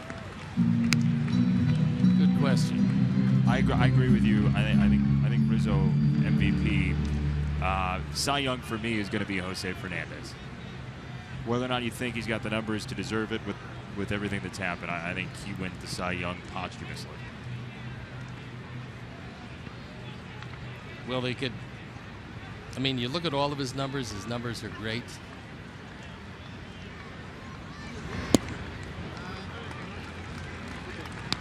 I wouldn't have any argument with that. And I think, again, looking across the board at what he did, the fact that as we sit here today, 253 strikeouts he had. That's second in the league behind Scherzer. Roland to Escobar. The Sox strand 2. That makes 7 for the game. 5-1 Twins.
Lowe's home field advantage, and it is lopsided numbers against the Twins in this ballpark. Sox lead 6-2 coming into action today. 42 runs scored, 31 allowed. A batting average pretty high, knocking at the door of 300, and a bullpen ERA spectacular at 131. And our pen has emerged. On for the 11th time, Juan Minaya, 1-0, ERA 360. So he's made somewhat of a very positive mark this year, coming over as a waiver claim. From the Astros on June the 22nd, Minaya with a first pitch strike to Vargas. Chris Sale's day is done. 5 innings, 5 runs on 6 hits, a walk and 6 strikeouts. Guy who was the only player from the 2010 draft class to play in 2010. Sale converted from reliever to starter and has been one of the best in baseball since that happened. He finishes with a 3.34 ERA in 2016.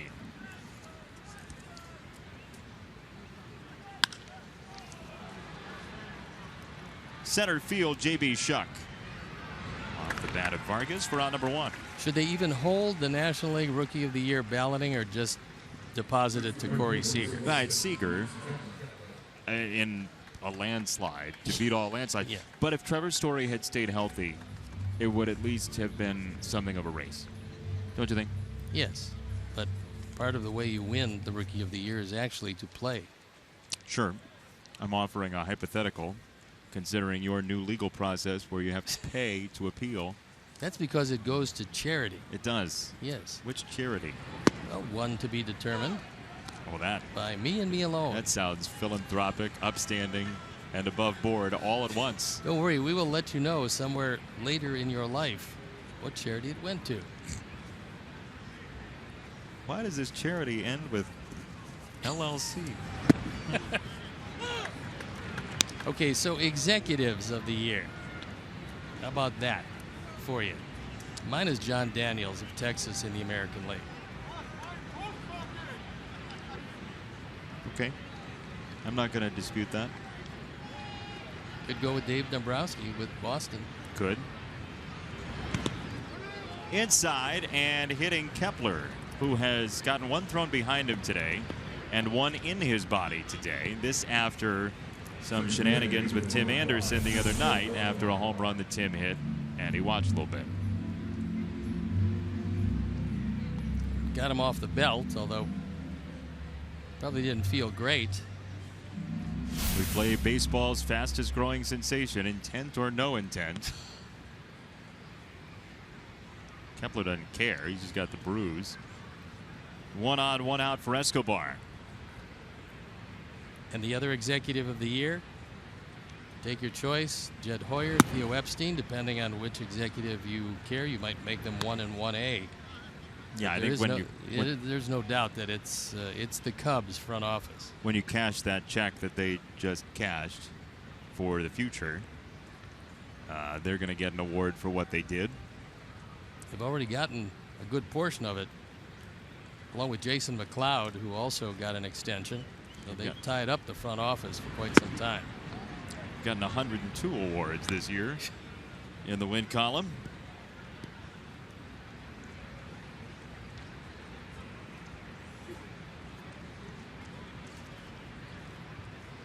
Two 2-0 on Escobar.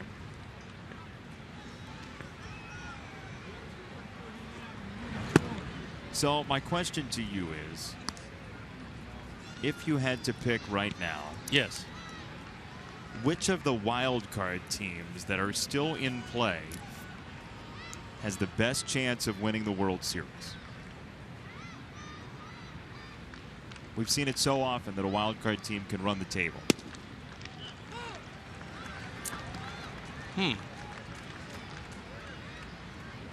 Well, you would consider Detroit to be in play. That wouldn't be the team that I would consider winning the World Series.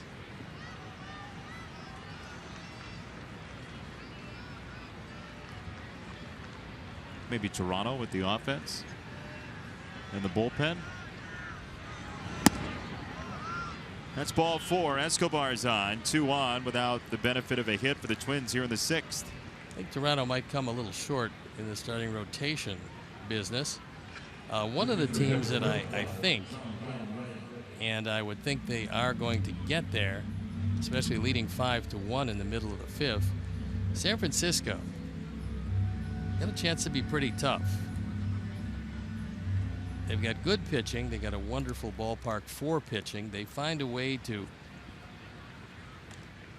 win some games that other teams wouldn't win. They have a wonderful manager in Bruce Bochy. So assuming that San Francisco does get into the wild card, that would be I think, a team that would be frightening to face. By the way, on the subject of the Blue Jays, Aaron Sanchez has a no-hitter in Boston. He's gone 5 no-hit innings against the Red Sox with a 1-0 Toronto lead. With a playoff berth on the line, you win the game and you're in. They were concerned about Aaron Sanchez with the amount of innings that he has, but they've got to win that ball game, so I don't think he's leaving anytime soon. Especially with what the bullpen has done the last couple weeks. Osuna gives up the home run to Kim of the Orioles. He balks last night, the tying run in on a very clear balk, like you have to call it if you're Quinn Walcott, the plate umpire. And then they come back and win the ball game. You know, one of the teams that if they make it as a wild card, if their pitching staff hadn't disintegrated, and the staff is still pretty good, but the Mets are a tough team to deal with also. But the pitching staff has absorbed so many injuries that you wonder how deep they're going to be. That's going to be a bullpen under siege the next week or so, if they get past the wild card team that they're opposing. Jacob Turner is up in the Sox pen. 5 innings from Sale today, 5 earned runs, 6 hits. The big one, the 3-run homer from Miguel Sano in the 3rd. In on Murphy, 3-1.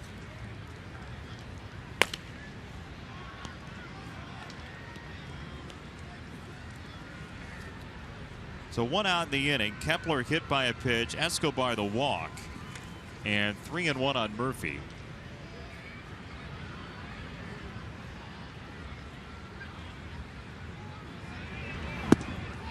Big rip, nothing to show for it. Officially 21,904 here today. Season total attendance 1,746,293 at U.S. Cellular Field this 2016 season. Down low, ball 4. Murphy walks to load the bases. Want to stay up to date on all things White Sox this offseason? Be sure to follow the team on Twitter, Facebook, Instagram, and Snapchat for all things White Sox related, like Sox Fest, on sale dates, and more. Pitching change coming. Jacob Turner loosening. Jacob Turner entering the game. Bases loaded for him, 1 out, 6th inning. We'll be back.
Is inspiring young minds. The Solar Spotlight program teaches young Latinos about solar power and promotes STEM careers and opportunities. Learn more at poweringlives.comed.com. ComEd, Powering Lives. You might think it's STEM, but it's not. It's STEM careers. You have mufflers to sell us? Well, it is time now for the Midas Tire and Auto Service experts called to the pen, and it is Jacob Turner. On for the 18th time, he inherits a problem. Runners at first, second, and third. Conventionally referred to as a bases loaded situation. And we have good news for you, by the way. There is actually blue sky behind the clouds at U.S. Cellular Field this homestand, which allows you to put on a happy face. I thought sunshine on your shoulders made you happy. Turner to Schaefer. Down the right field line and foul for Logan Schaefer.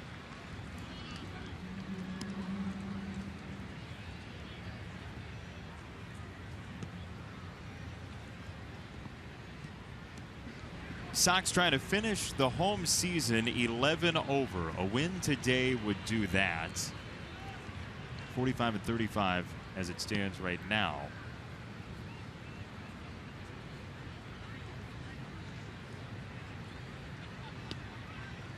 Turner on 2 strikes to Schaefer. Check swing. He did go. Strike 3. The out called by Pat Hoberg at third.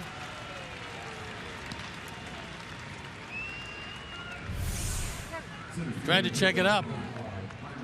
Went on the curveball down. Pat Hoberg says he didn't. And he didn't. You sure he didn't? Definitively sure.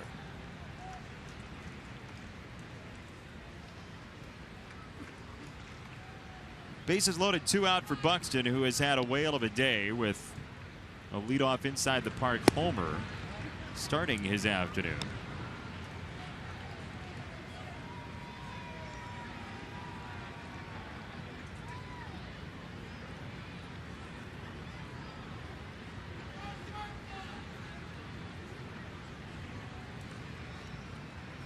Turner in place of Manaea, who relieved Sale.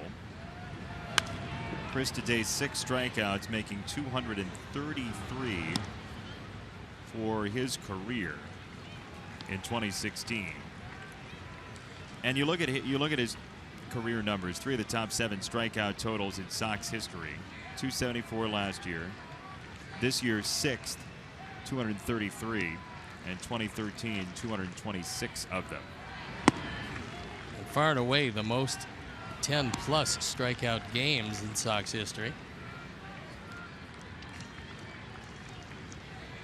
35 of them, 18 more than Ed Walsh and 20 more than Juan Pizarro. He could explore the strike zone. He really could. The ball low. 3-1.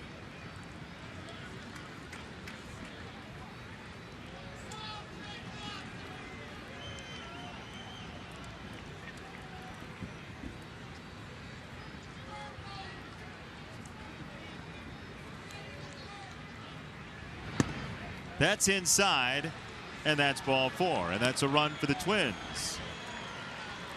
Just the 23rd walk of the year for Buxton, drives in a run. He's having a big day. That's his 2nd driven in, 38th of the year, and that one charged to Manaea.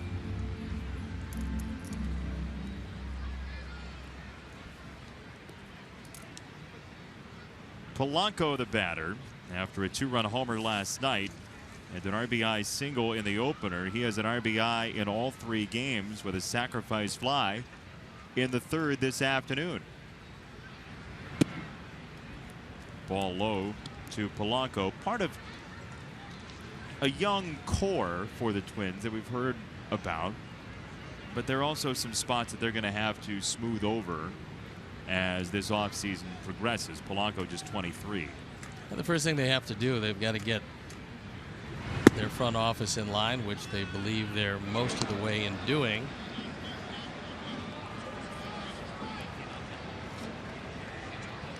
And then take a look at who they have coming, if they believe that anybody is ready to go.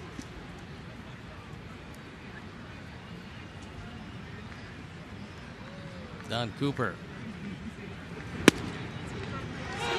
calling Bobby Thigpen to see if got anybody else who wants to pitch out there.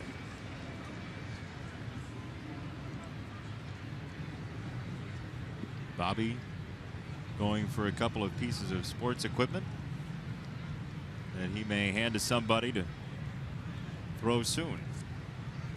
2-1 from Turner. Now 2-2. Well, the Sox, on the other hand, as Chris Beck is the guy that starts to warm up. Sox, on the other hand, have a press conference announced for 11 o'clock tomorrow morning. Rick Hahn will address the media about where the team's heading in the offseason. And there is no hesitation from the organization after today. You jump right into the offseason and off you go.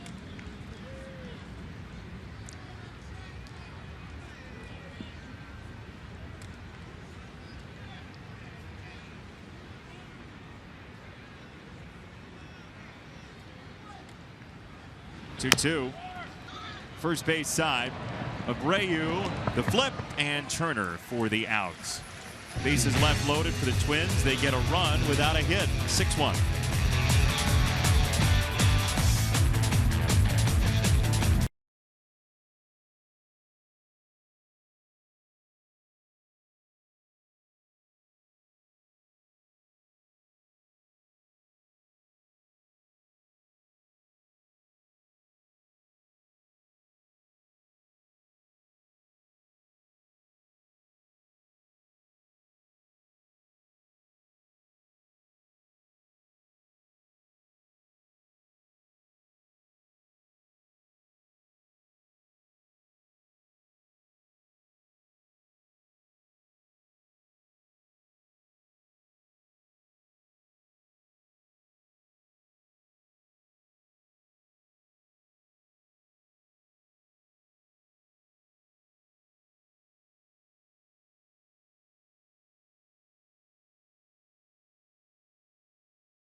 make their preseason debut against the Milwaukee Bucks. It all starts at 7 on CSN and streaming live at csnchicago.com on the NBC Sports app. We've got ourselves a new pitcher coming in. So the day is done for Barrios, and Ryan O'Rourke comes out for the 26th time. We've seen him in this series. 3.80 ERA. There's a young fan. Certainly enjoying the fact that the sun has come out today instead of waiting until tomorrow. It's gotten gorgeous at the ballpark. 80 degrees and sunny. You have your foot on the space heater again. Strike one to Frazier. Can't afford another pair of shoes quite yet. That was murky. Ooh, that was, yeah. The self-hot foot. Frightening. Sox aren't doing Todd Frazier any favors trying to get that 100th RBI. ZZ Top's here. Need a bit longer of a beard to fill out the motif. For the sharp-dressed man? Well, the sunglasses looked at least moderately expensive. Yep, Frazier, 98 RBIs. He can only drive himself in here. He's got 40 home runs. And he cracks that ball foul. A little bit of a defensive swing. We have a very special edition of Sticks and Stone for you today. It's our season finale cliffhanger. Me against Tony Lazzari. J.R. Ewing actually is. Okay. Low and outside, 2-2 on Frazier.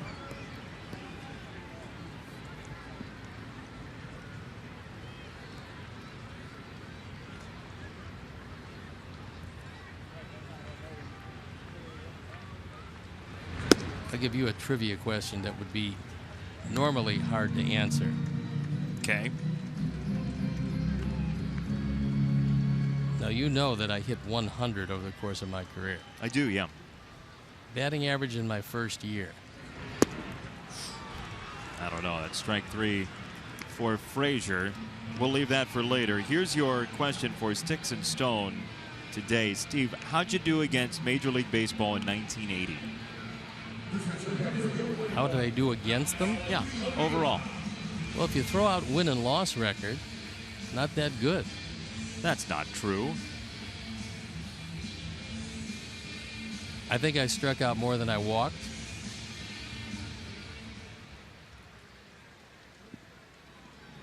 We're asking about the season in which you won the Cy Young Award. Yeah, I know that, but you're taking umbrage with your own performance in your Cy Young season? Well, at the time, I'll tell you something. There's a little known fact at the time, and I will forever thank Pete Vukovich for this, which sounds a little strange, but he won the Cy Young Award in 1982.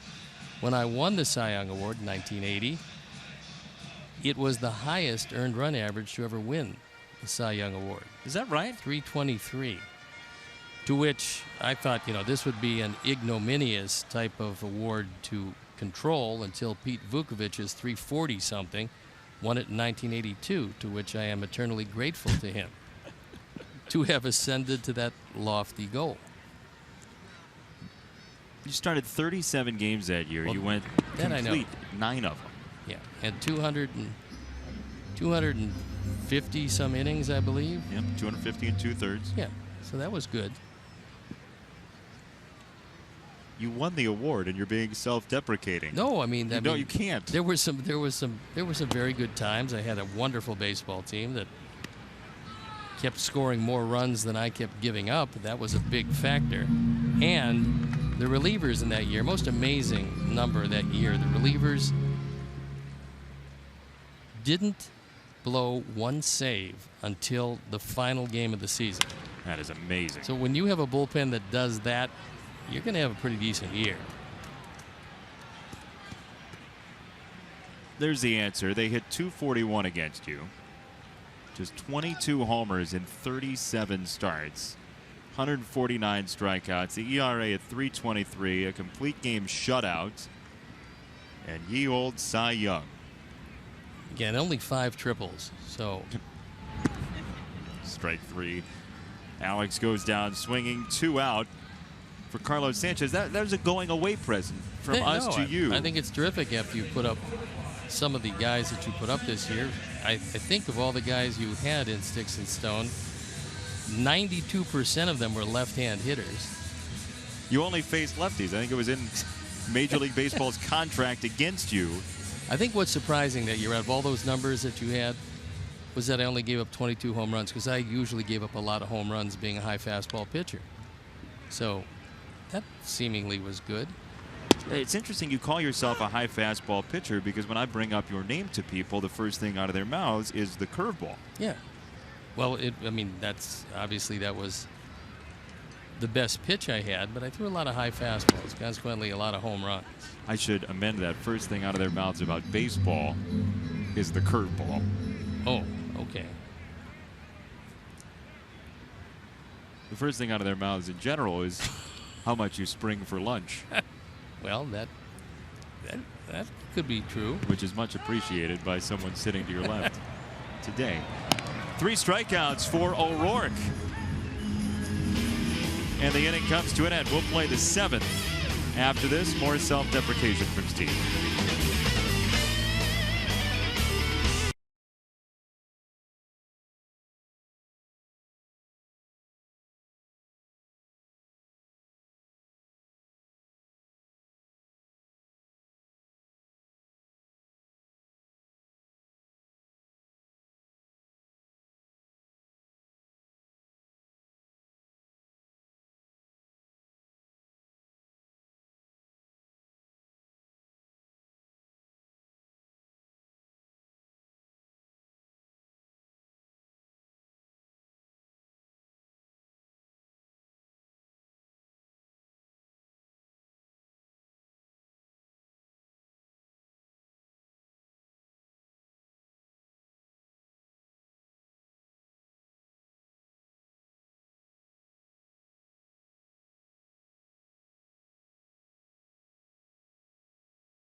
Into the 7th inning we go. And here is the Chris Sale pitching line, brought to you by American Sale. 5 innings, 6 hits and 5 earned runs. Gave up a couple of home runs, 1 inside the park, 1 outside the park, and 1 walk to go with 6 Ks. Chris Sale, who is a pitcher of record in this one, hoping his team can come back, score a few, and win the final game of the year. Omar Narvaez coming on to catch. Jacob Turner on the mound, and I'd like to congratulate the Chicago Bears, their first win of the year. Into the win column for John Fox's crew against the Lions, 17-14. You know, inside the park home run is a little bit of a misnomer, don't you think? Because even home runs generally that clear the fence are still inside the park.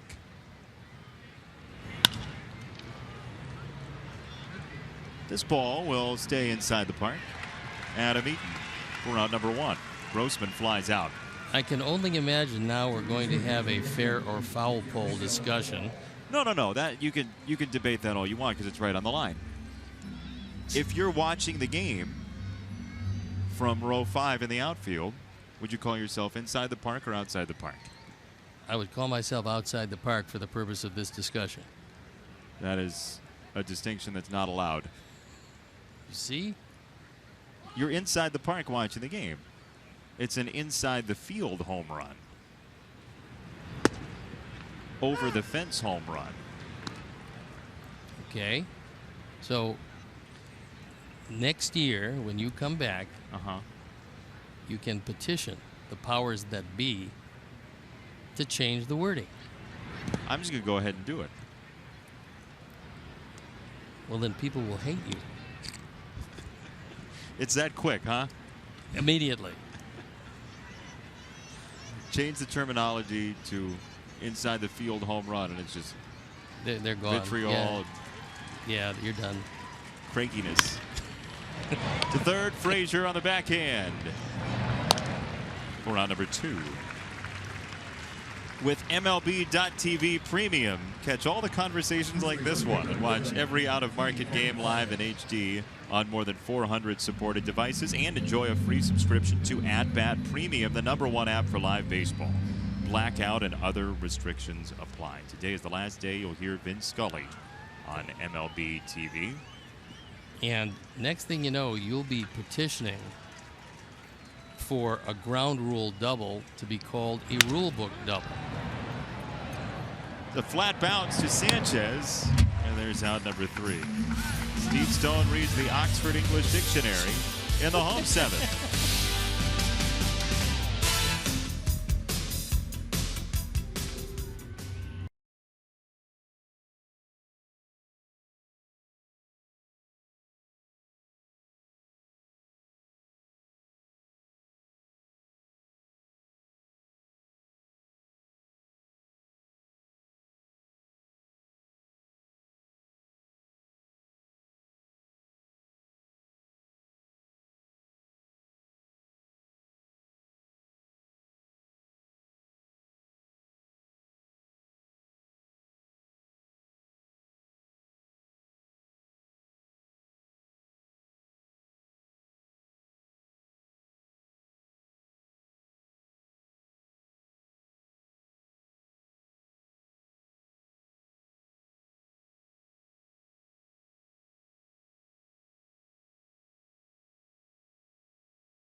MLB.com At-Bat, the #1 app for live baseball. Enjoy live look-ins, highlights, game days, scores, StatCast, live radio broadcasts, and more.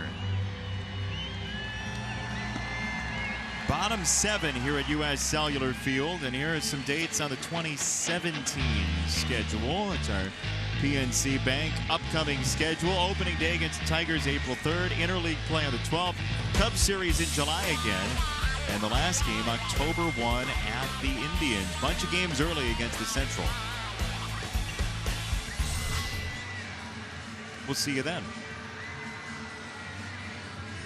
And our first road trip where you're taking those people who win the prize to Cleveland? Yeah. No, they're coming to the opener at home. Will they be sitting with you? Sure. What kind of a prize is that? What? You know, you would think over the course of as many games that we've done together now, dating back to spring training, I would realize when I was being set up. However, there's a sucker born every day. J.B. Shuck will lead off here in the 7th inning. This tweet comes in from JP. He says, "Don't drag Steve down into your battle of semantics." Would you like to audio tweet back at JP? No, I think that he's obviously correct. Very intelligent fellow. Thank you. Is that my cousin JP? Must be. Your last name start with Z? Close. Steve Stone. 0-2 on Shuck, who's in for Leury Garcia. JB, who got to pitch this year. Yeah, I think that probably he can cross that off his bucket list because every position player wants to pitch. And he got a chance to do that. Might have to cross it off his ice bucket list as well. A little sore after the old trip to the mound. The former Buckeye pitcher. And O'Rourke has struck out 4.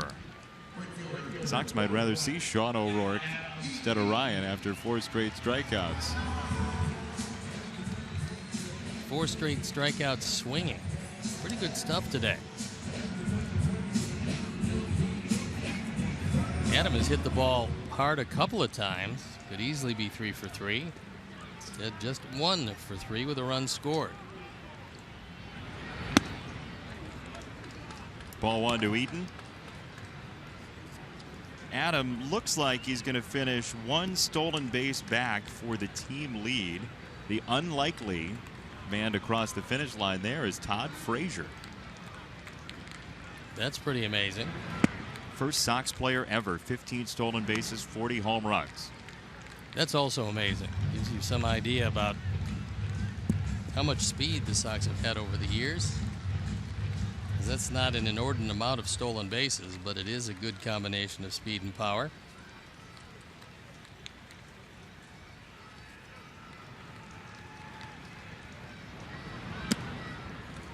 Adam a little more patient this time up. He lined out hard. You mentioned both of those came, the 2 lineouts on the first pitch he saw. One in the first, one in the 5th.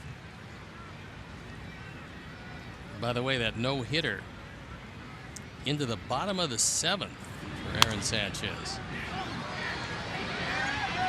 Back of home and foul. O'Rourke wanted it badly and a nice catch by a fan. No, that just it looked like it was right into a cup. Oh, wow. Yes. I mean, and it just went all over everything. I heard the reaction. I thought it was a grab by a fan, but it was a Vesuvio cup.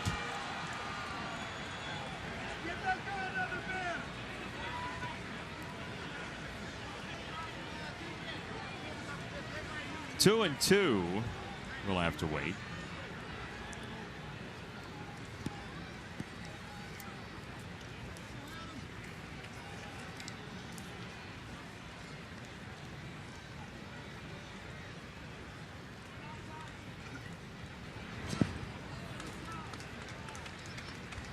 Three balls, 2 strikes for Eaton.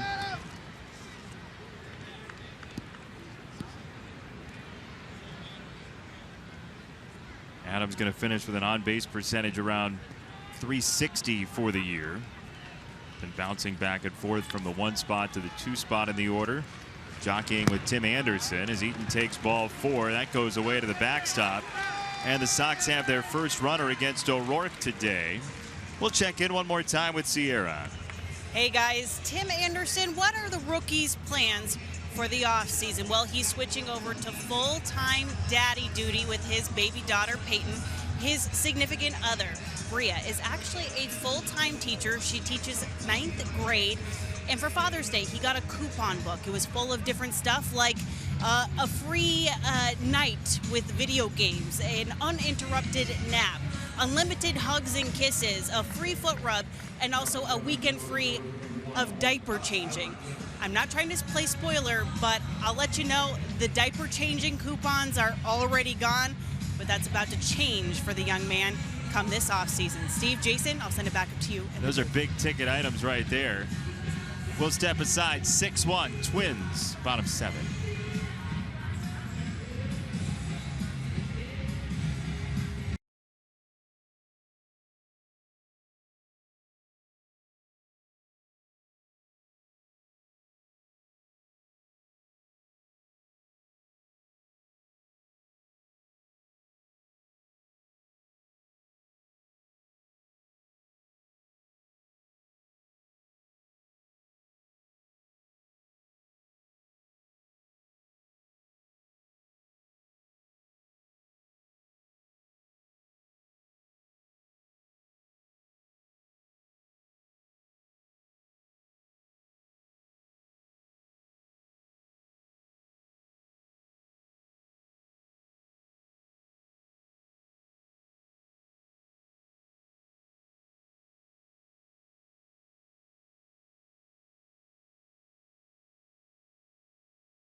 It's Tire and Auto Service experts call to the pen.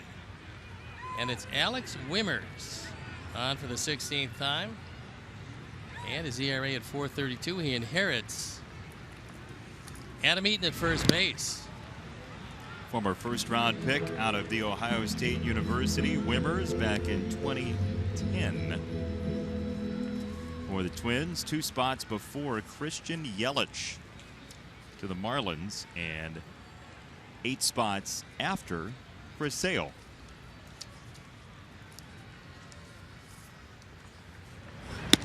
Anderson checks his swing. 2 balls, no strikes on Tim, who's 0 for 3 today. A couple of strikeouts looking, and a fly out to center. Yelich turned out to be a pretty good pick. Boy, is he a talented kid. Yes, he is.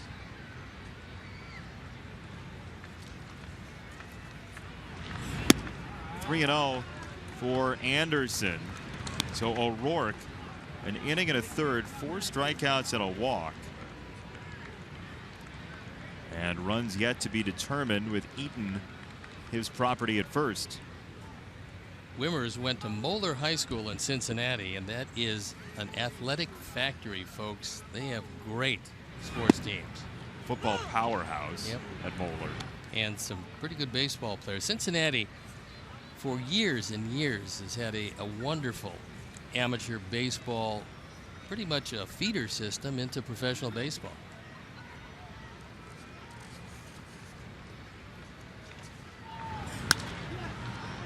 Fouled away by Anderson, 3-2.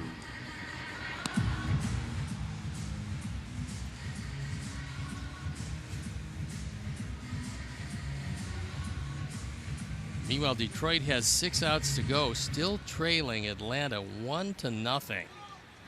That game in Atlanta. Justin Verlander pitching unbelievably well, but so far on the short end. That ball smoked by Anderson to left field and over the head of Schaefer. Eaton digs for 3 and stops there. It's a double for Anderson. Another ball that absolutely leaps off his bat. I think that really showed you the way that Schaefer went after that ball and his inability to get to it. It shows you just how hard Tim Anderson can hit it. This is a high fastball. He's able to go up on top of it. And it was hit right at Schaefer. He drifts back and then realizes he can't get to this one. Runners at second and third. And Tim Anderson with his first hit, his 22nd double.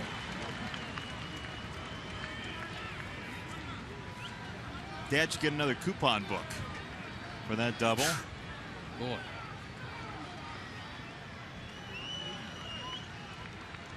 Here's Melky, second and third, 1 out. Up high, ball 1. 6-1 Twins on shaky footing right now, with the Sox rally bubbling up in the 7th.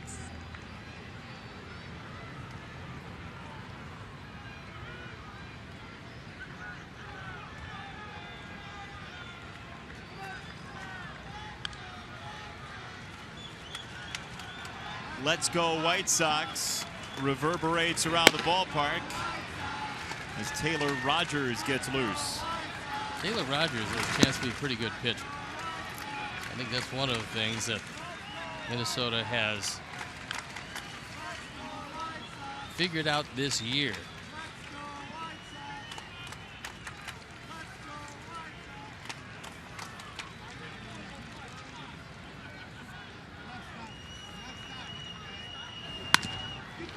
Right side, nice stab by Vargas to save a run. Sox do get 1. It's 6-2 on the RBI from Melky.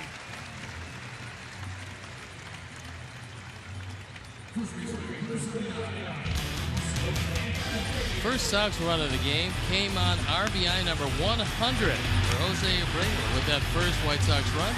eClick Lending has donated $100 to the Pat Tillman Foundation, supporting military veterans and their families. Some big news in the AL wildcard race. Boston has its first hit of the game against Aaron Sanchez, and it's a home run. Hanley Ramirez has tied the game. The Red Sox and Blue Jays are even in the 7th at Fenway Park. So the Tigers hear the door squeaking open a little bit. Still trailing Atlanta 1-0 in the 8th.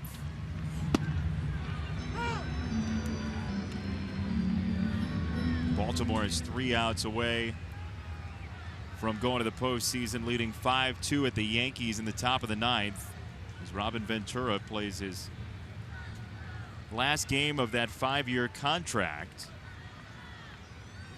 Decision to be made on Robin's status after the season. He's been very insistent that he not talk about the situation involving him as manager for the future until after the season.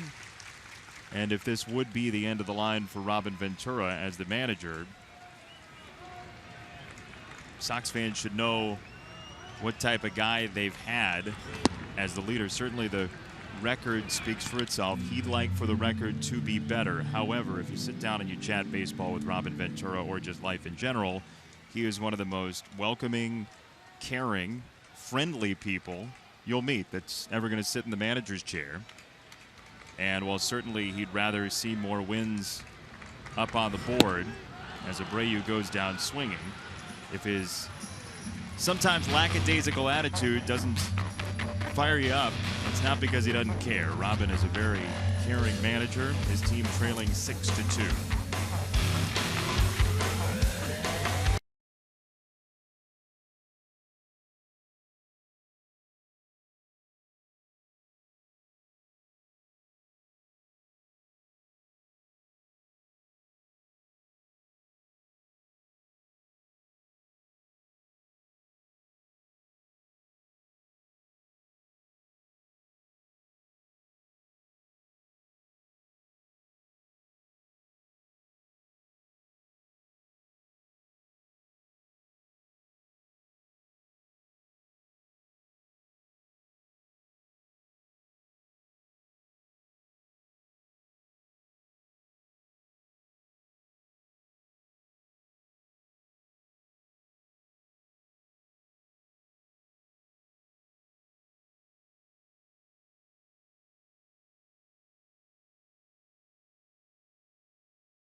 Brought to you by Miller Lite, and here's our Miller moment. And unfortunately, it came off the bat of the big man. Miguel Sano, a 3-run homer against Chris Sale. And that came in the 3rd inning, a big 4-run 3rd inning, 3 of them on that one. So 6-2 your score. The Twins with the lead, top of the 8th inning today from U.S. Cellular Field. He's Steve Stone. I'm Jason Benetti. Thanks for stopping by. And Max Kepler is in a hurry. This ball to left, and he does not think about 2, so a leadoff single for Kepler. On the way to break, we were talking about Robin Ventura and his personality, and managers all have different styles socially and how they handle on-field things. And one of the things that Robin Ventura has been dinged for by some people over the course of his time with the Sox has been the lack of fire and brimstone, burr in your saddle, argumentative stuff that you see from some managers. And I think getting to know him for the year, that's just not his overall personality. And in some ways, what led him to have such a successful career on the field is that he avoided those peaks and valleys. Well, I think that there's been some great managers over the course of our game who were very laid back. Sanchez to second to get the lead runner. Kepler out at second base. Escobar to first. On the other side, there's been some managers who are very fiery, and you can never really tell about a manager until you know what he does face-to-face with his players behind closed doors. And there you look at Robin and what the Sox have been in the 5 years that he has been here. 2012, a nice year. Next 4, not quite what anybody would have wanted. So 1 out, 1 on. John Ryan Murphy, the batter. And strike 1.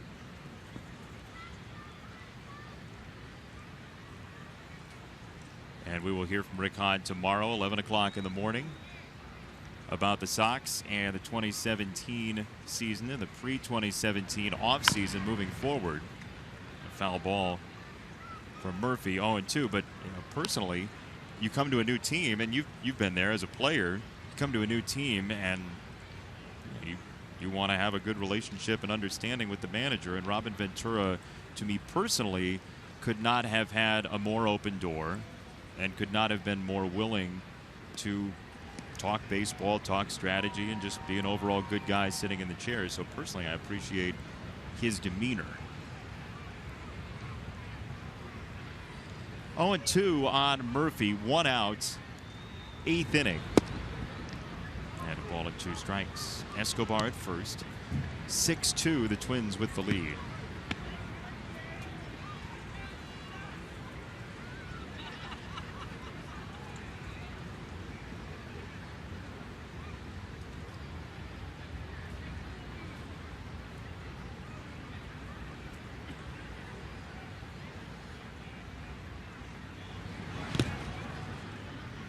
Two balls, 2 strikes for Murphy. Sox in the bottom of the 8th will bring up Morneau, Frazier, and Alex Avila. Todd Frazier hoping that Morneau can get on.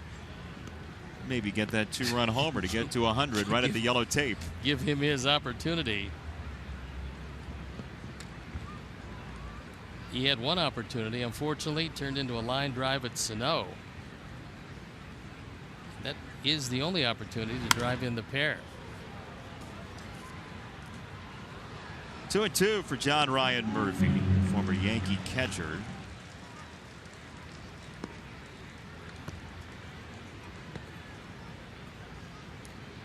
Orioles are 1 out away from going to the postseason. They lead 5-2 in New York.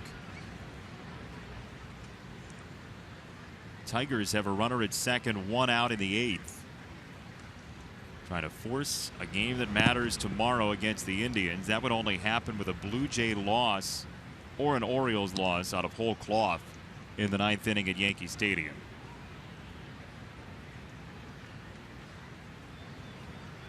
For the second time, Chris Beck starting to throw.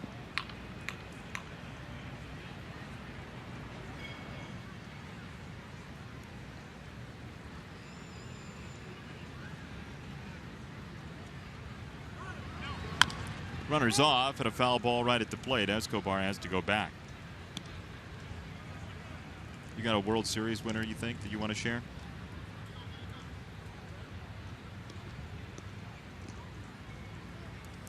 I honestly this year have no idea. The best team in baseball all year has been the Cubs, but as we've seen so many years, the best team doesn't always win. In fact, the best team doesn't usually win for whatever reason. It can be a lot of different things, but Cubs have a big advantage of being healthy going into the postseason, which is always something that you look to. Whether they get there or not, I don't know. Anything can happen in a short series. We've seen the most unusual things happen in playoffs. That's strike 3 swinging. Escobar held at first, and a good idea. He might have been out at second. 2 down for Schaefer.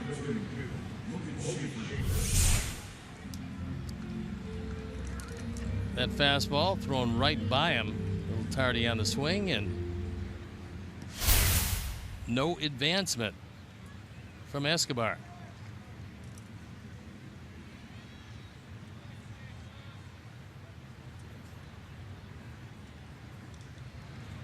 Schaefer now, who's 1 for 3 with a run scored. Bouncing ball to Sanchez, and that'll do it for the Twins in the 8th. Sox need some runs in the finale.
Chuck, thank you very much. The Bears are the win and the Twins to the bullpen.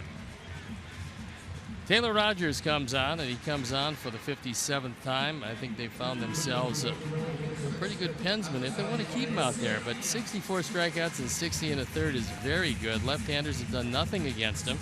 Could very well be that he might have found a spot as a situational left-hander, although I know the Twins have not given up on the idea that he could be a starting pitcher. So Avi gets a chance to pinch hit. 12 homers, 51 RBIs for Avi Garcia. And you look even deeper into the numbers, his stats are fairly similar last couple of years for the Sox. He's had spurts this year when the numbers have risen. Overall strikeout rate up a little bit from the last couple of seasons. Goes through that pitch, 0-2. Slugging percentage .381 this year, 16 points higher than last season, but below the number he put up back in 2014. That was a .413 slugging. Breaking ball low for Rogers, who is one of those people whose initials make a word. He is Taylor Allen Rogers. TAR. All of his monogram things say.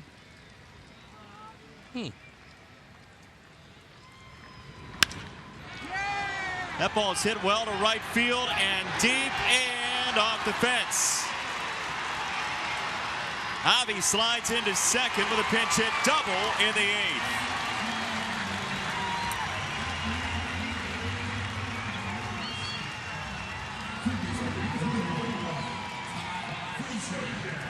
This is a sinking line drive that almost went out of the ballpark, but he gets a low fastball, takes it over the head of Kepler, and it stays in the park, opening the door for Todd Frazier to hit one out and get to 100.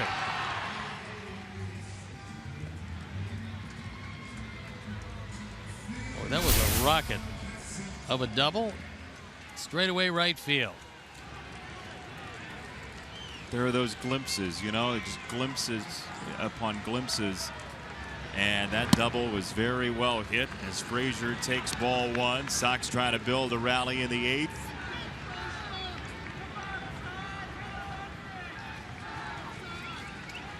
Hear a lot of the fans yelling to him to hit it out, get to 100. He wanted to. Right side, Kepler in fair territory. Avi tags from second and is into third.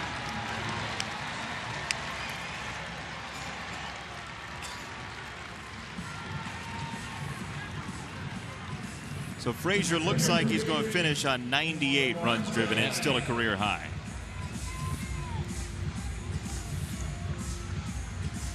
Barring a prolific rally and on to extra innings, that looks like is going to end. Yeah, it would have to be a very prolific rally for a while and then stop. Stop to give him a chance to drive in a few. A halting prolific rally. Alex Avila against Rogers, and this will get a run home. Escobar trades the out for the score. Avi touches home. It is 6-3. Narvaez, I should say, with the RBI ground out. The pinch hit opportunity for Avila, and it's 6-3 here in this 8th inning.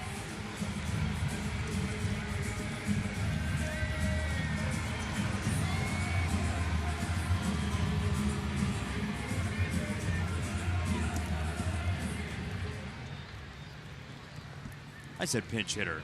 He came in to play defense. It's his first at bat of the game. So, run in. Sanchez takes a strike.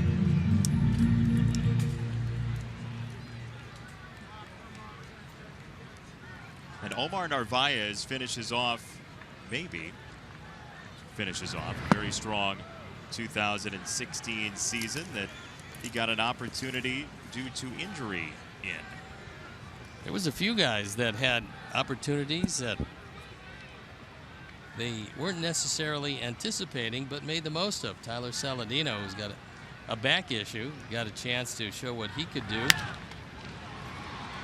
In the air to right field for Sanchez, and that will do it. So Narvaez, the RBI ground out, and the Sox are within 3. It's 6-3 to the 9th we go.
Xfinity high-speed action replay, and it's first batter of the game. Leary Garcia bangs into the wall. He eventually had to leave, but Buxton with great speed. An inside the park home run, his 10th home run of the year. That didn't start it off particularly well, and for Chris Sale, he went 5 innings today. Gave up a couple of home runs, that one included, and so Chris Beck comes in the ball game. There you look at the numbers, now for the 25th time. 2-2, his ERA, devilish. 1-0 is down and out. 2-0. Just happy he gets one more outing. He is that. Just change it. Change it to anything else. Anything but that.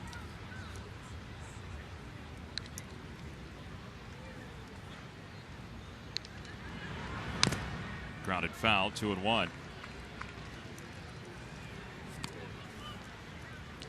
Sox trailing 6-3 today. The 9-1 and 2 hitters coming up. Shuck, Eaton, and Anderson.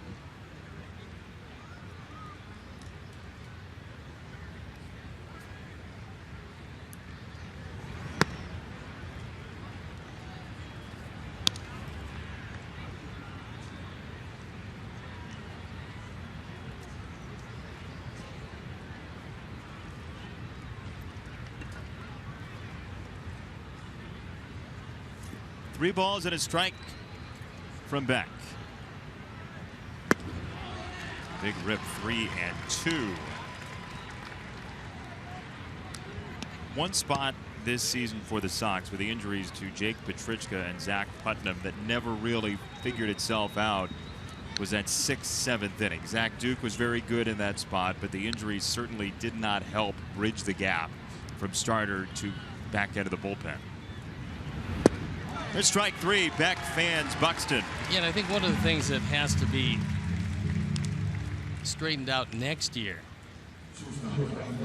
is the bullpen and just exactly how they're going to do it, whether it comes internally or it comes with both Petrichka and Putnam coming back. It's yet to be determined, but that's one of the areas that is cause for concern. You solidify that, things look a whole lot better, as we saw what it looked like early in the season when it was solidified, and then saw it dissolve. And then it makes the going pretty tough. A lot of people are saying very important offseason coming up for the Sox. Where do you stand on an assertion like that? Well, I think number one, every offseason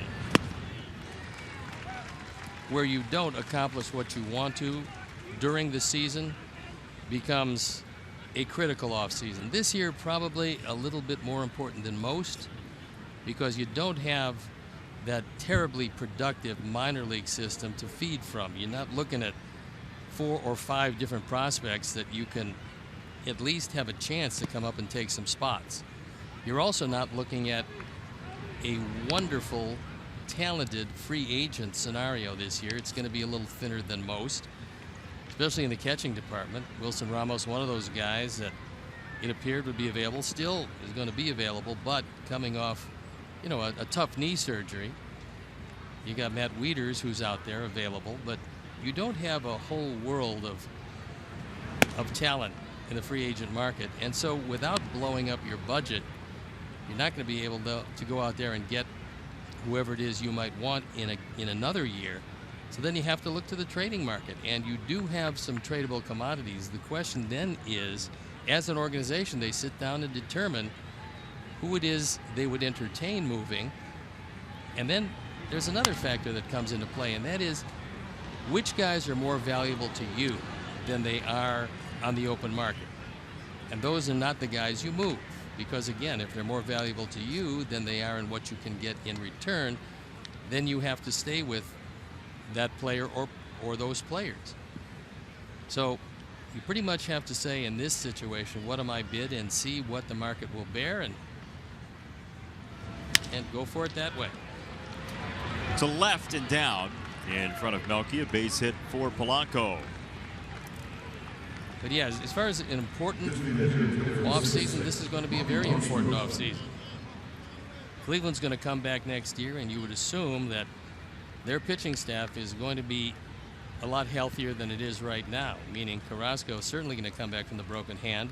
You figure Salazar will come back, and with the rest of that rotation and that bullpen, they get Andrew Miller for another 2 years. That's going to be a pretty good team. Kansas City is going to come back. They're going to all get healthy again. And so we all know how good they were when they were clicking on all cylinders, and likely to be again. So the division is not going to get any easier. It's not like teams are going to take a step backwards. Most of the teams are going to take a step forward, and the Sox are going to have to take 2 steps forward if they're going to be in contention next year. And I think everybody associated with this organization realizes that. Now they just have to go out and try to make that happen.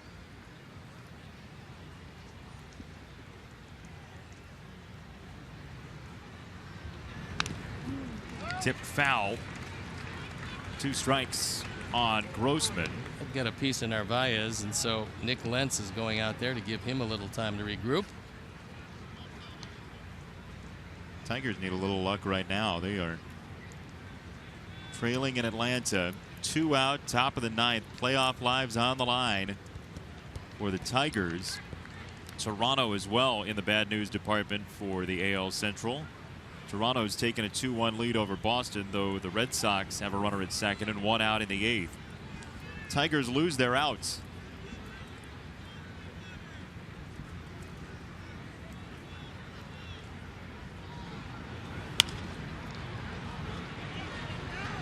Meantime, in the National League, 6-1 the Giants over the Dodgers, so it looks as though that's going to do it in the National League picture as well. Cardinals are leading 8-4 in the 7th, but that may be all for naught. Yeah, it's probably, they're going to probably come up a game short. And the oddity, giving you an idea about the integrity of the game of baseball, wouldn't it be unusual to see Detroit not get to the postseason, having lost 2 to the Atlanta Braves? Wacky final weekend. Check swing. He went, strike 3. Grossman down on strikes. 2 out for Sano.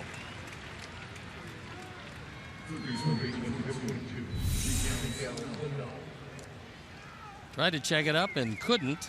He appealed to Pat Hoberg, who said that you went a little too far, so have a seat.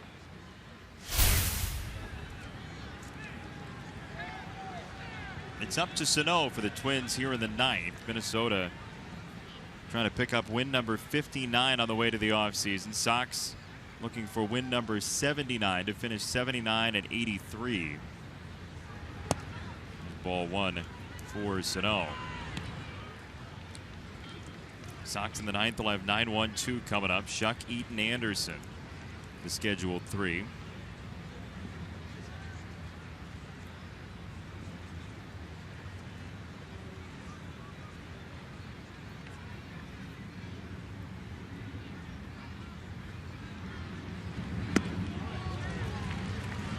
One and one on Sano.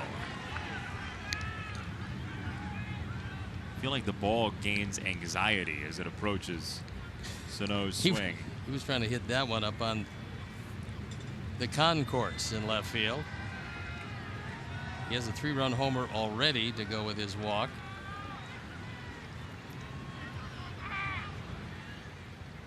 One runs in.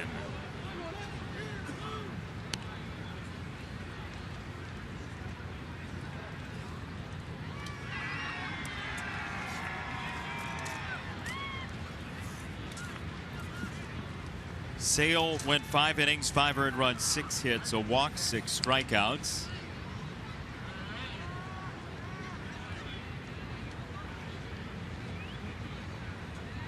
Beck, the third reliever used today. That's a scorcher on the ground from Sano. Roger Bossard's going to have a couple craters on the infield. But when he hits them, they just jump off the bat.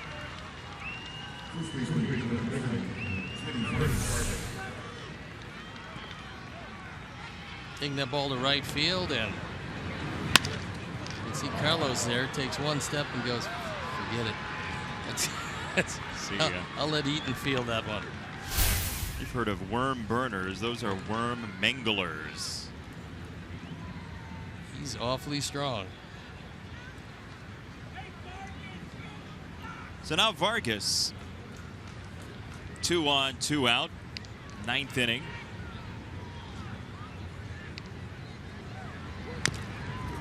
Tip foul. Jose Abreu got his 100th driven in. Todd Frazier's going to be stuck on 98, it appears. And Brian Dozier, who was at 99, came up with what appeared to be an oblique problem in yesterday's ball game. Did not play today, so he will be stuck at 99.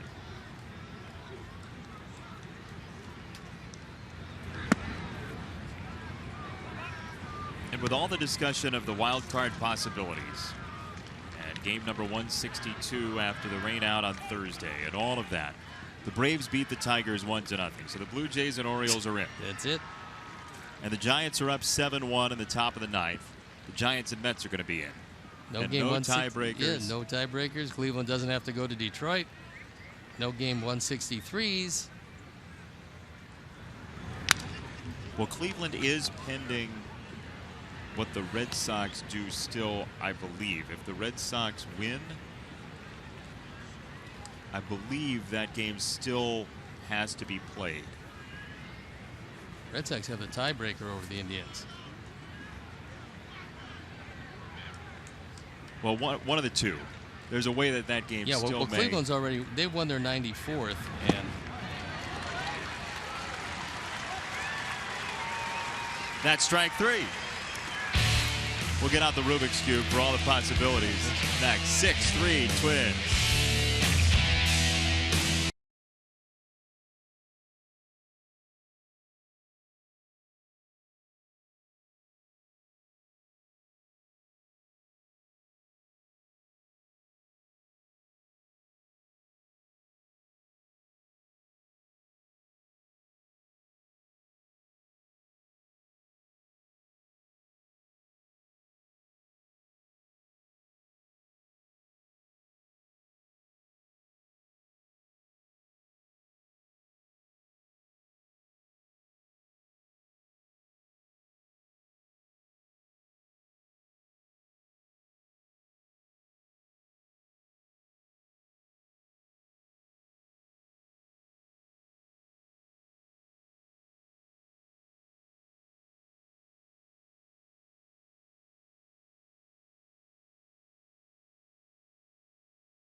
the save situation. 6-3 game.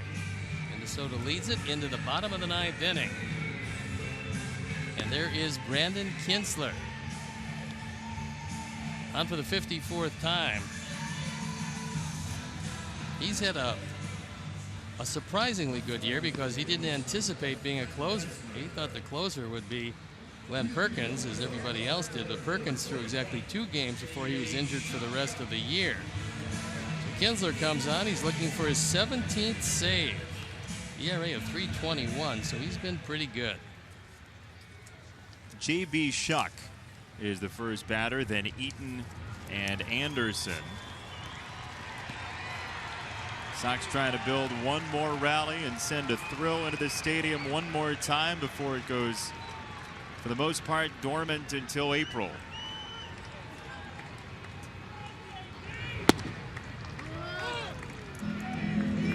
And before this one gets away, I'd just like to tell you that it was a wonderful year. We'd have both liked to see a little more success on the part of the ball club, but in this your first year, I thought you did a great job, and we got a chance to do one road series at Toronto, so you got a chance to go north of the border. And overall, I think that you should consider it a job well done, because I think you gave the fans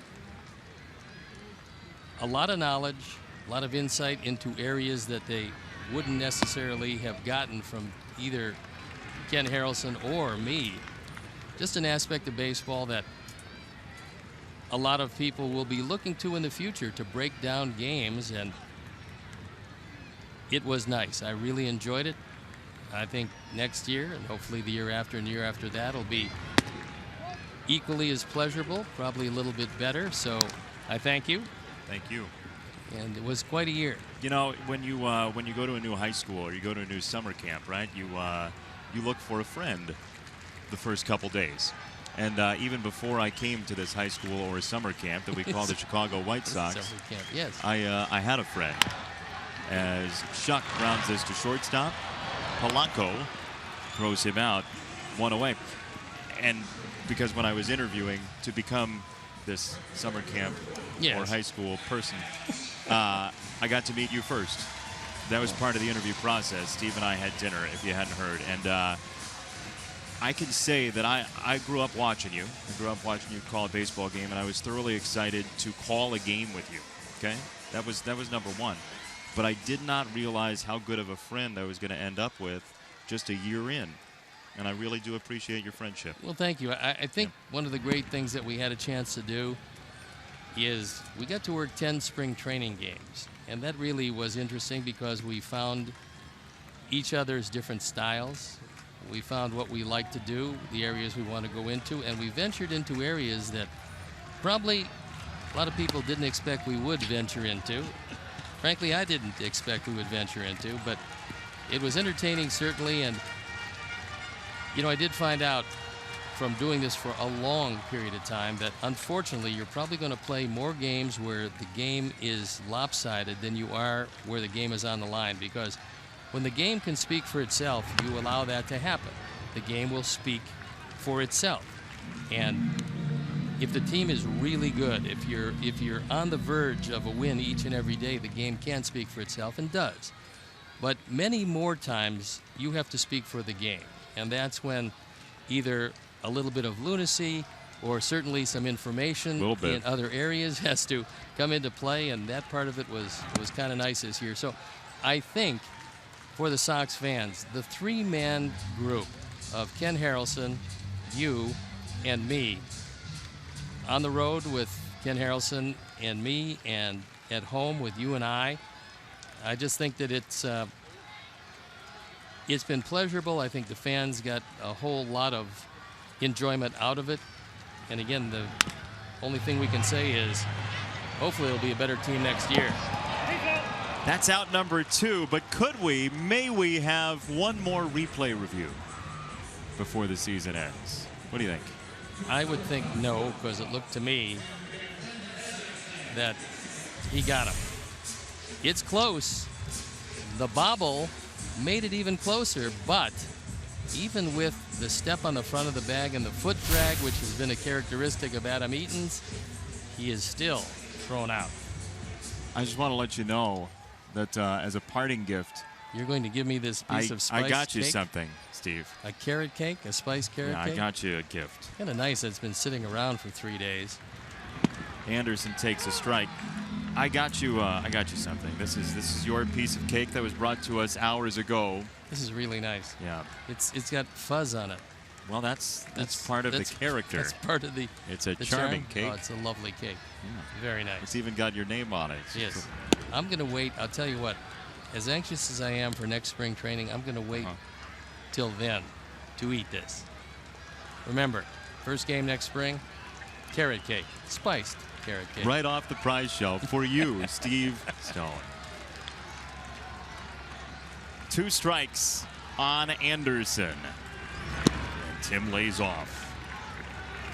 We also should and will thank our wonderful crew. Yeah, they've been just terrific. The guys in the truck. We get a chance to meet Kian Delashahi, get to know him a little bit as we moved along. Jimmy Angio's done just a great job once again, home and away.